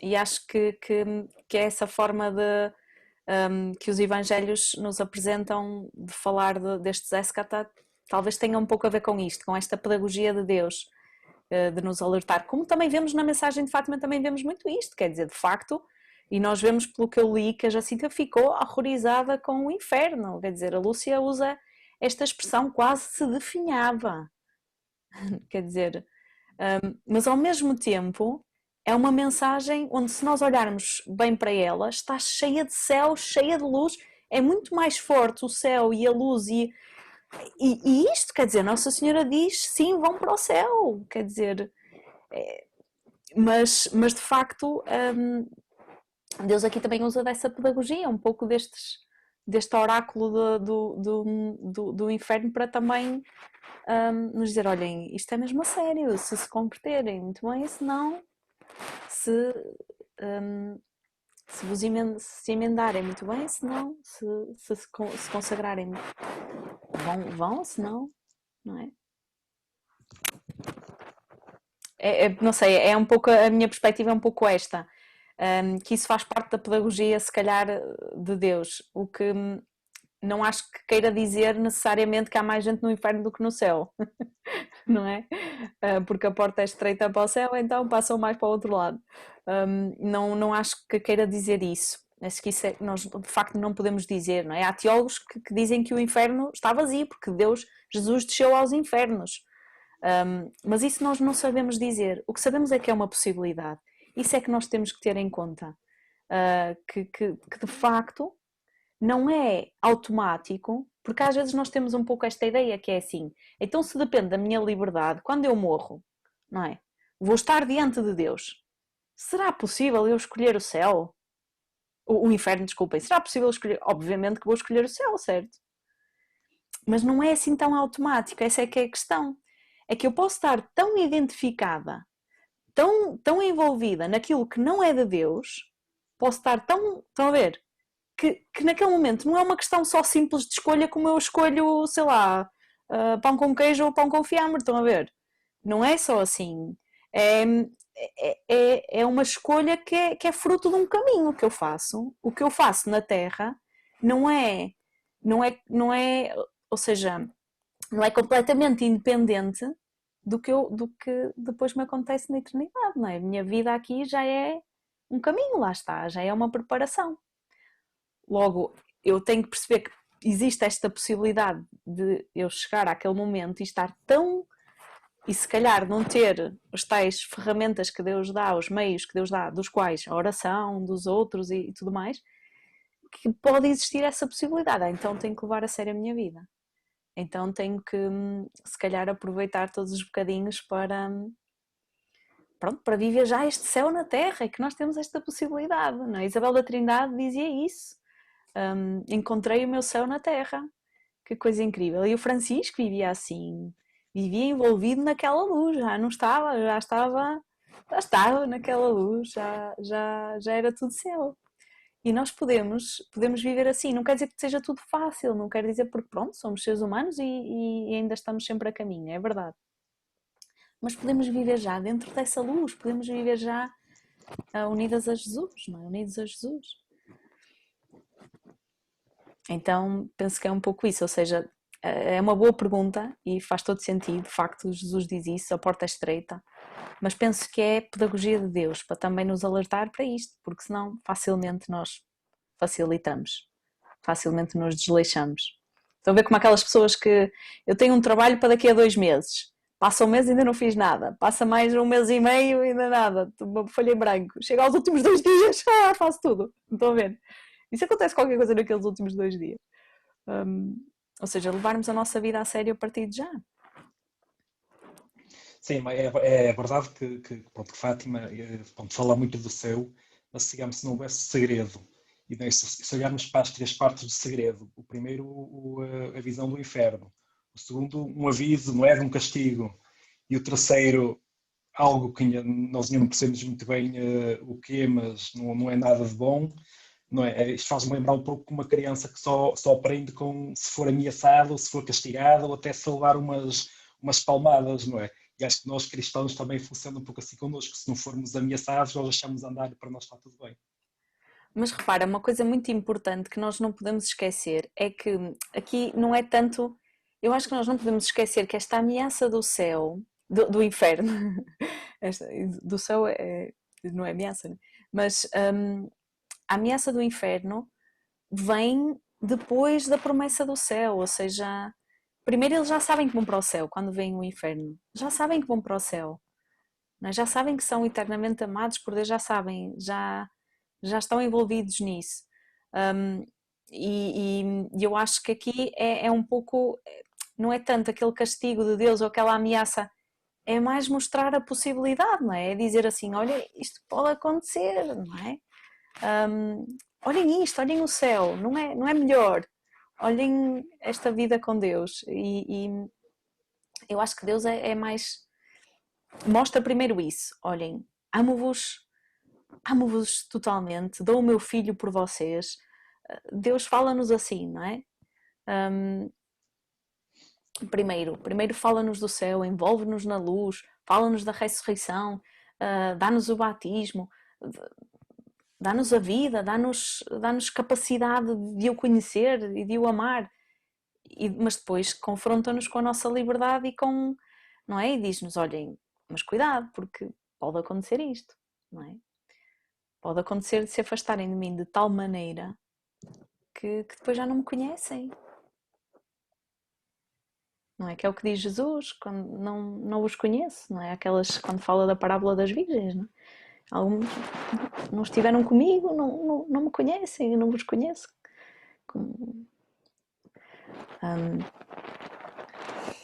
E a palavra conhecer na Bíblia é muito forte, ou seja, diz respeito a esta união íntima com Jesus, não é? E é isso que somos chamados a fazer nesta terra, unir-nos intimamente a Jesus e aos valores do Evangelho e às verdades do Evangelho. Mas não tanto, eu acho que não poria tanto o acento na parte do castigo, ou de... Acho que isso é pedagógico e se calhar também usava muito, em Fátima usa muito esta imagética daquela época. Agora se calhar seria diferente, mas muito mais nesta beleza e luminosidade do céu que atrai, que... Ora, claro que estão a ver quando nós provamos uma comida mesmo muito, muito, muito boa, mas imaginem, a nossa mãe faz a melhor lasanha do mundo, estão a ver, com um super ingrediente, opa, qualquer lasanha de outro sítio qualquer vai parecer péssima, certo? Tipo, nem consigo comer. Quando os pastorinhos têm esta experiência do céu, é muito mais forte o horror do inferno, estão a ver? Depois de verem o céu, é muito mais... por exemplo, é um bocadinho comparável à experiência da beleza de Nossa Senhora. Nossa Senhora era tão linda, tão linda, tão linda, que depois qualquer imagem parecia feia. Santa Bernadette também teve um pouco essa experiência. Que fizeram-lhe uma vez, fizeram uma estátua de Nossa Senhora, não é? Nossa Senhora de Lourdes, chamaram-na e disseram, não é bonita, não é lindíssima. E era, para os nossos critérios, ela era lindíssima. E Santa Bernadette disse, não, é muito feia comparada com Nossa Senhora, quer dizer. E é isso, ou seja, quanto mais nós nos aproximarmos de Deus, se calhar pior nos vai parecer o inferno. Estou-me a explicar? Mais assustador e mais... É verdade, mas é pelo contraste, se calhar, não é? Mais ameaçador poderá parecer por isto, mas... É uma realidade possível, é estarmos atentos e cuidarmos uns dos outros. E estarmos atentos e cuidarmos da nossa relação com Deus, porque é uma realidade possível. E Nossa Senhora mostrou o inferno num contexto para as crianças, claro, mas não o mostrou vazio. Também por isso, não mostrou o inferno vazio, né? Mostrou com pessoas, com almas. Por isso também não está vazio, como alguns teólogos dizem. Eu acredito mais em Nossa Senhora do que em alguns teólogos. Acredito mais, não faço comparação. Acredito em Nossa Senhora, em alguns teólogos não. O que também é muito isto, não é? Quer dizer, se o inferno não existisse, então de que é que nós éramos salvos, não é? De que é que... Quer dizer, era um pouco...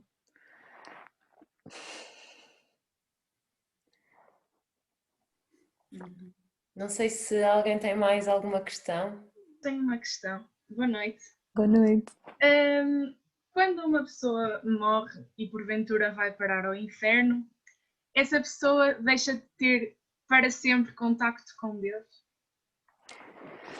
Pois, essa é a definição de inferno, não é? A definição de inferno é este afastamento eterno de Deus. E por isso é que é tão horrível. Repara, o que é horrível no inferno não é a chama ou o fogo, porque isso é uma imagem, não é? Isso é pronto, é a imagem que Deus serve para tentar, quase como que a metáfora que Deus faz para tentar mostrar o horror que é, mas o sofrimento do inferno é estar longe de Deus, que é a verdadeira felicidade, a verdadeira paz.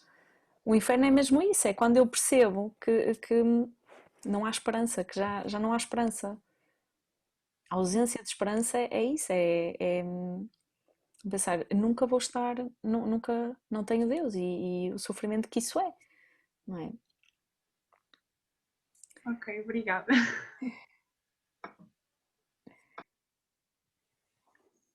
Já o céu é a união completa com Deus, para sempre.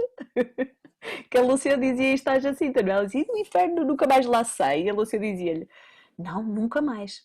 Mas olha, do céu também não. Já viste? Estás unida a Deus para sempre. Não tens, já nem tens aquele receio, vou pecar, vou-me afastar. Não, estás para sempre unida a Deus.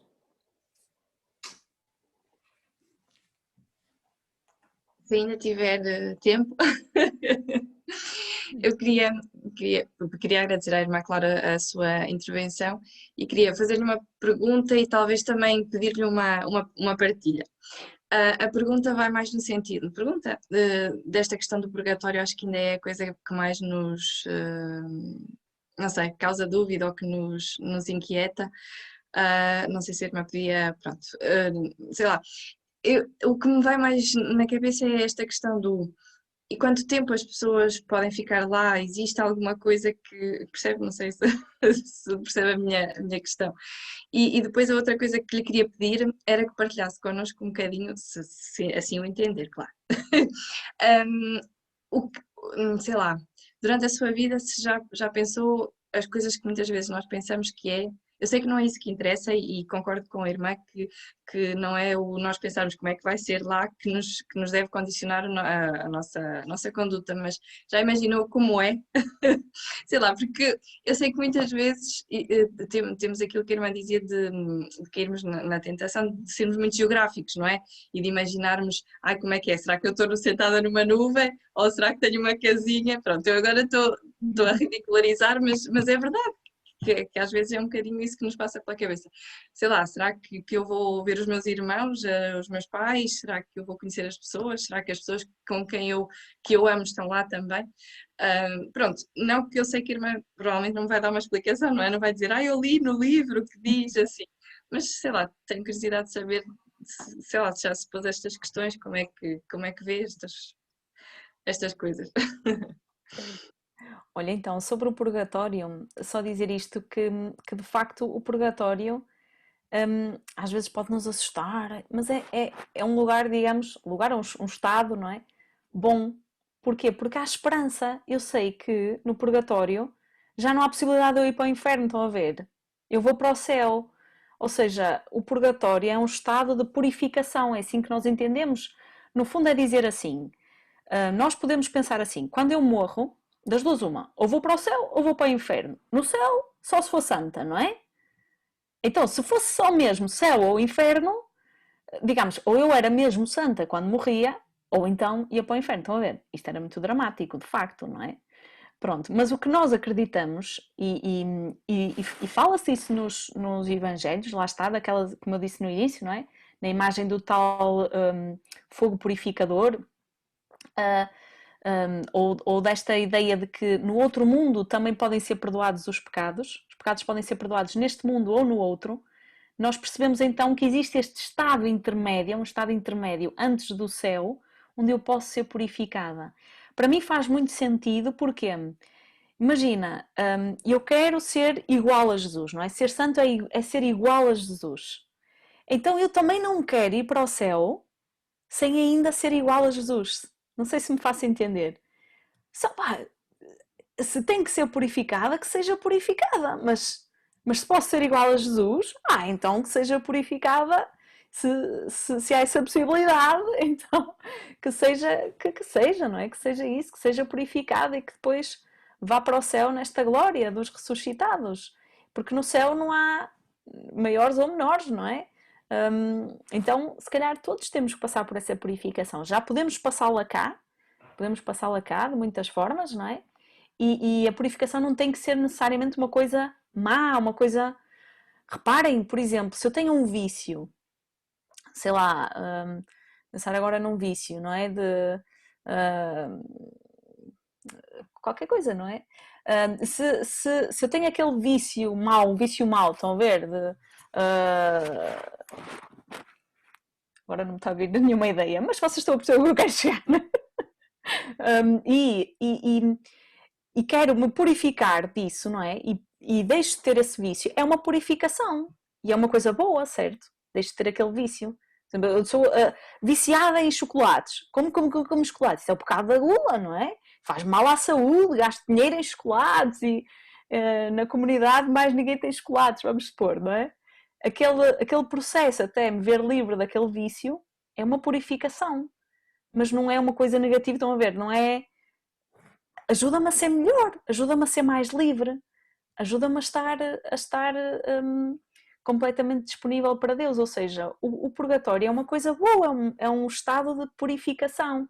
E eu posso dizer, olha, posso ainda não ser santa quando morrer, mas também ter esse espaço, ou essa, não físico, não geográfico, mas esse estado onde posso ser purificada, e que bom, não é?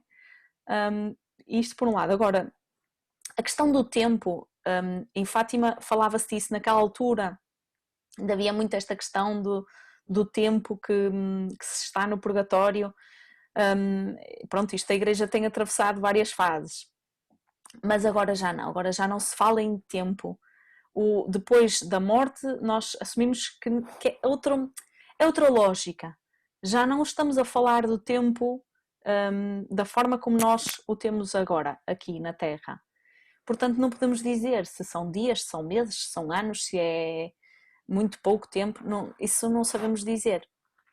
O que somos chamados a fazer, mais uma vez, é rezar por aqueles que ainda estão nesse caminho de purificação, não é? Nesse estado de purificação, para que cheguem o mais depressa possível, digamos, depressa, lá está, um termo que se calhar não se aplica aqui, mas que cheguem a esse estado de perfeição no amor, que os leva ao céu, não é? Que leva ao céu, isso sim.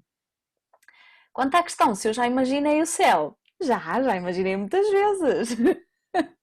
Continuo a imaginar, mas não vou dizer como.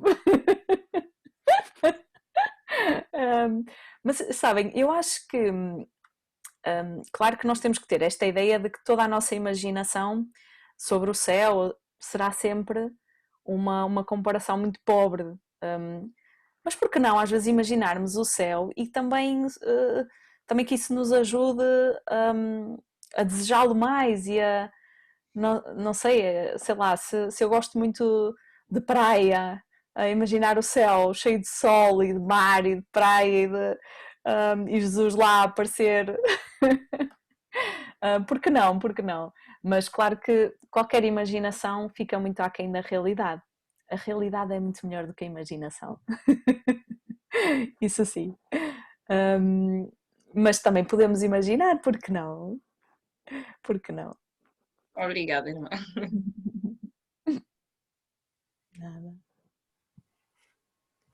Irmã, estava a falar por causa das almas do purgatório e só há relativamente pouco tempo é que eu comecei a questionar e a pensar efetivamente nas almas do purgatório. O Padre Braulio muitas vezes fala connosco sobre isso e até falou de uma questão que eu não sabia, que é que Jesus dá a graça a almas do purgatório de poderem quase como pedir ajuda a quem está na Terra para rezar por elas, para fazer esse caminho de purificação. Mas se não houver ninguém para rezar por elas, como é que pode haver esse caminho de purificação?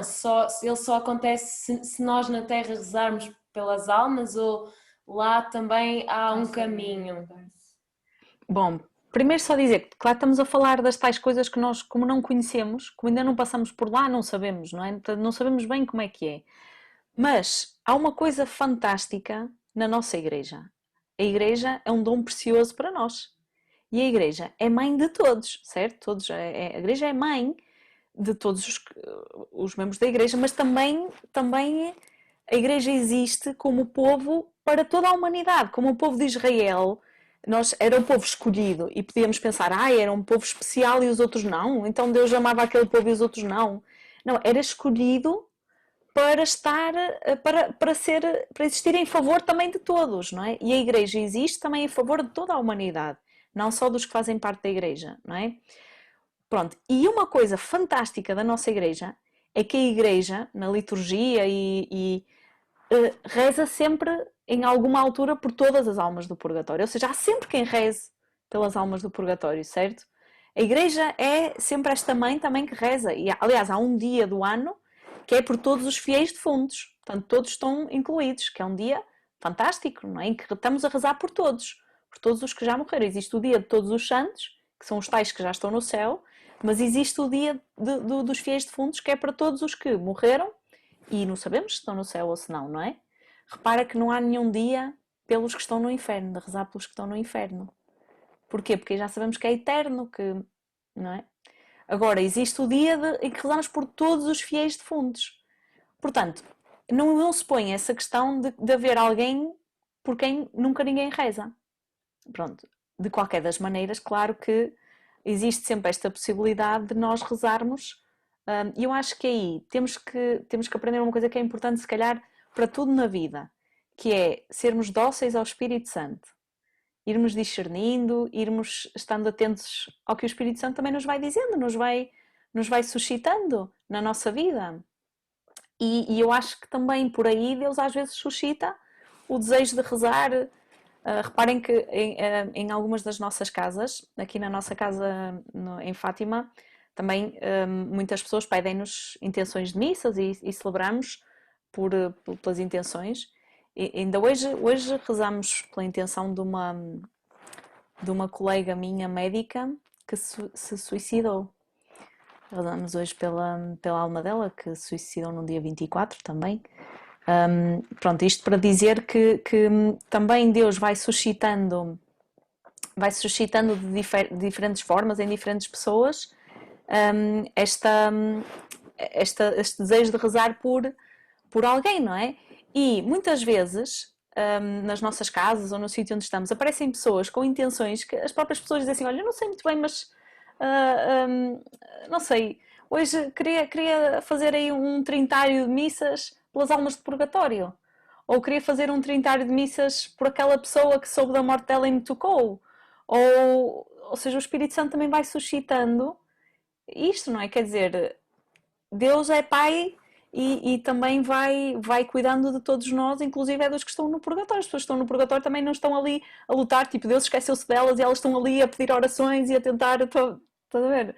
Portanto, também não funciona assim. Deus está a cuidar, está também a fazer, a suscitar santos e desejos de oração e desejos em todos nós aqui na Terra também em favor de todo o povo, não é? E nós, enquanto igreja, também temos que nos ver assim, como homens e mulheres, também movidos pelo Espírito Santo, em favor de toda a humanidade. Um cristão é isto. É uma pessoa movida pelo Espírito para caminhar em direção a Cristo, não só para si, para ser santo individualisticamente, estão a ver? Mas para ser em favor de toda a humanidade. Isso é que é bonito. Obrigada. Espero ter respondido. Quanto à questão do tempo, que não é tempo, que é eternidade, o purgatório por si já é um lugar de passagem, mas a nossa oração de igreja que ainda peregrina e que reza pela igreja que se está a purificar, que não deixa de ser a igreja, abrevia esse espaço ou esse tempo para nós, cronológico, para eles não é tempo, é eternidade, abrevia, é essa a questão. Não é, agora o purgatório por si já é lugar de passagem. É lugar de passagem, mas a nossa oração abrevia. Porque é um tempo bom, mas não será assim tão bom como o céu. Não será, pronto, é bom porque temos a esperança de saltar para o céu, subir, contemplar Deus face a face e estar diante de Deus eternamente. Mas não deve ser assim tão bom como o céu, né? Estamos a purificar.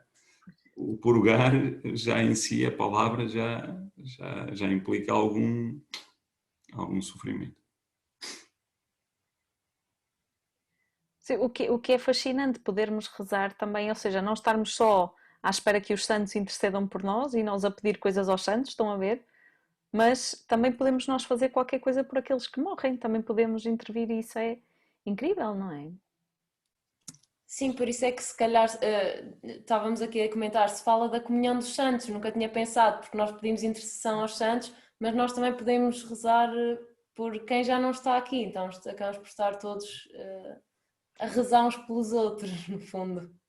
Exatamente, e a comunhão dos santos, aqui quando se fala de santos, não é propriamente os que são canonizados, é a comunhão dos santos, é a comunhão de todos os batizados, de todos os que procuram seguir Jesus, não é?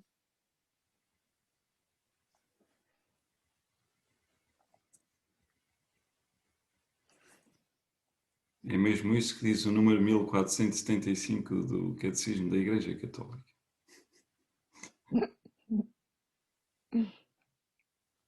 O catecismo é uma boa fonte, de facto, vale a pena. Na comunhão dos santos existe, portanto, entre os fiéis, os que já estão na pátria celeste, os que foram admitidos à expiação do purgatório e os que vivem ainda peregrinos na terra. É a comunhão dos santos. É a Igreja nos seus três estados. Peregrina, que está a purificar-se, e celeste. É a comunhão dos santos. O que quer dizer que nós também é a comunhão dos santos. E somos pecadores. Exatamente. Vim agora aqui ao Facebook e temos aqui uma pergunta. No fundo é um bocado o que a Jéssica há bocadinho também perguntou, que diz: será que quando partirmos vamos encontrar os nossos familiares que já partiram? No fundo também acho que já fomos, a irmã já foi respondendo. Bem, eu quero acreditar que sim.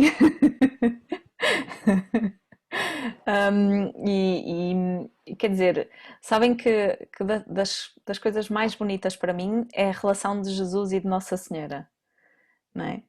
E imagino muitas vezes o abraço de Jesus a Nossa Senhora quando ela sobe aos céus, quando ela é assunta aos céus. Jesus sobe aos céus, Nossa Senhora é elevada aos céus. E gosto de imaginar aquele abraço e acho que Jesus também nos entende muito bem neste nosso desejo de no céu encontrarmos aqueles que amamos na terra e que foi Ele que nos proporcionou também este amor. O amor que vivemos aqui entre nós é uma dádiva e é tão grande que acho que Ele entende, Ele também deve compreender bem como nós desejamos encontrar aqueles que amamos que já faleceram. E eu gosto muito de pensar nisso também, que no céu vou abraçar tanta gente que já morreu e que agora não posso abraçar, não é? Não será um abraço físico, certamente, não é? Embora que os nossos corpos também, o que ressuscita não é só a alma, vá, não é? Os nossos corpos vão ressuscitar, só que de outra maneira, não é? Mas, ou seja, estamos sempre a falar de realidades que não conhecemos, não é? Mas eu acho que sim, que vamos encontrar os que amamos e abraçar.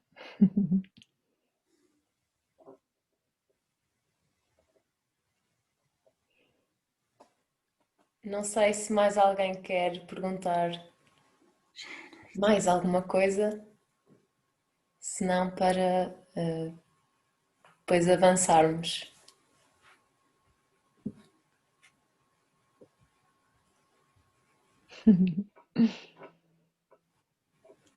Se não, se o Padre Braulio também quiser dizer alguma coisa. Não, acho que não. Então, se mais ninguém tiver nenhuma questão, se calhar podemos, não sei, Padre Braulio, passar para a oração final. Pedimos à irmã Ana Castro e depois o Padre Braulio no final dará a bênção e depois pronto, terminamos com a música, como ao costume, nesta última manutenção em graça. Muito bem. Então, podemos partir para a oração, não é? Para uma oração. Então, em nome do Pai, do Filho e do Espírito Santo. Nossa Senhora, nossa Mãe querida, Tu que apareceste em Fátima a falar-nos tanto do céu, olha por cada um de nós, por tudo o que trazemos no coração, para toda a nossa vida. Ajuda-nos a viver numa dinâmica sempre de conversão, de desejo de Deus e do céu, de compaixão por toda esta humanidade e de força para intercedermos uns pelos outros, para que, como a Santa Jacinta dizia, também nós tenhamos dentro de nós este desejo de um dia participarmos dessa glória celestial, desse encontro com Deus e para aí levarmos toda a gente, estarmos aí com toda a gente. Ave Maria, cheia de graça, o Senhor é convosco. Bendita sois vós entre as mulheres, e bendito é o fruto do vosso ventre, Jesus. Santa Maria, Mãe de Deus, rogai por nós, pecadores, agora e na hora da nossa morte. Amém. Santos Francisco e Jacinta Marto, rogai por nós. São José, rogai por nós. O Senhor esteja convosco. Ele está no meio de nós. Abençoe-vos Deus Todo-Poderoso, Pai, Filho e Espírito Santo. Muitíssimo obrigado, irmã, e a todos. Muito obrigada, foi muito esclarecedor, obrigada pelo seu tempo. Obrigada pelo convite também, foi com muito gosto que estive aqui convosco. Nós é que agradecemos. Então, como de costume, vamos pôr a música, quem quiser vai saindo e também vamos terminar o direto no Facebook. Uma boa noite para todos.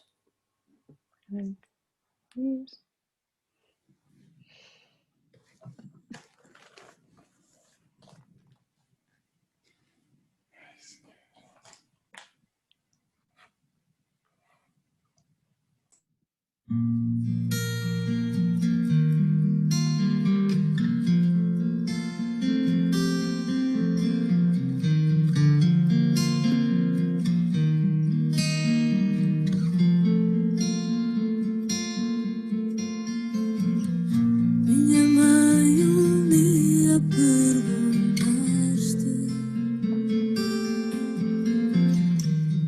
se sabia o que era o amor. Mas quem sou eu para te responder? Para te responder.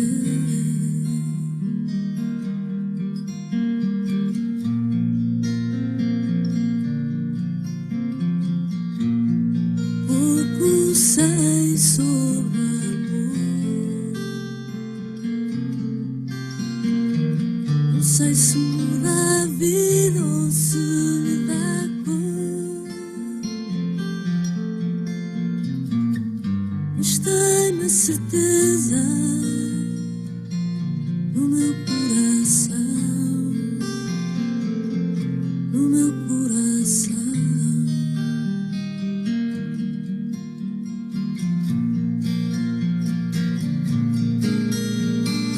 Nunca soube ninguém amar como amavas o teu filho, minha mãe. Nunca soube ninguém amar como amavas o teu filho, minha mãe. Será que nós sabemos amar? É assim tão difícil de dar.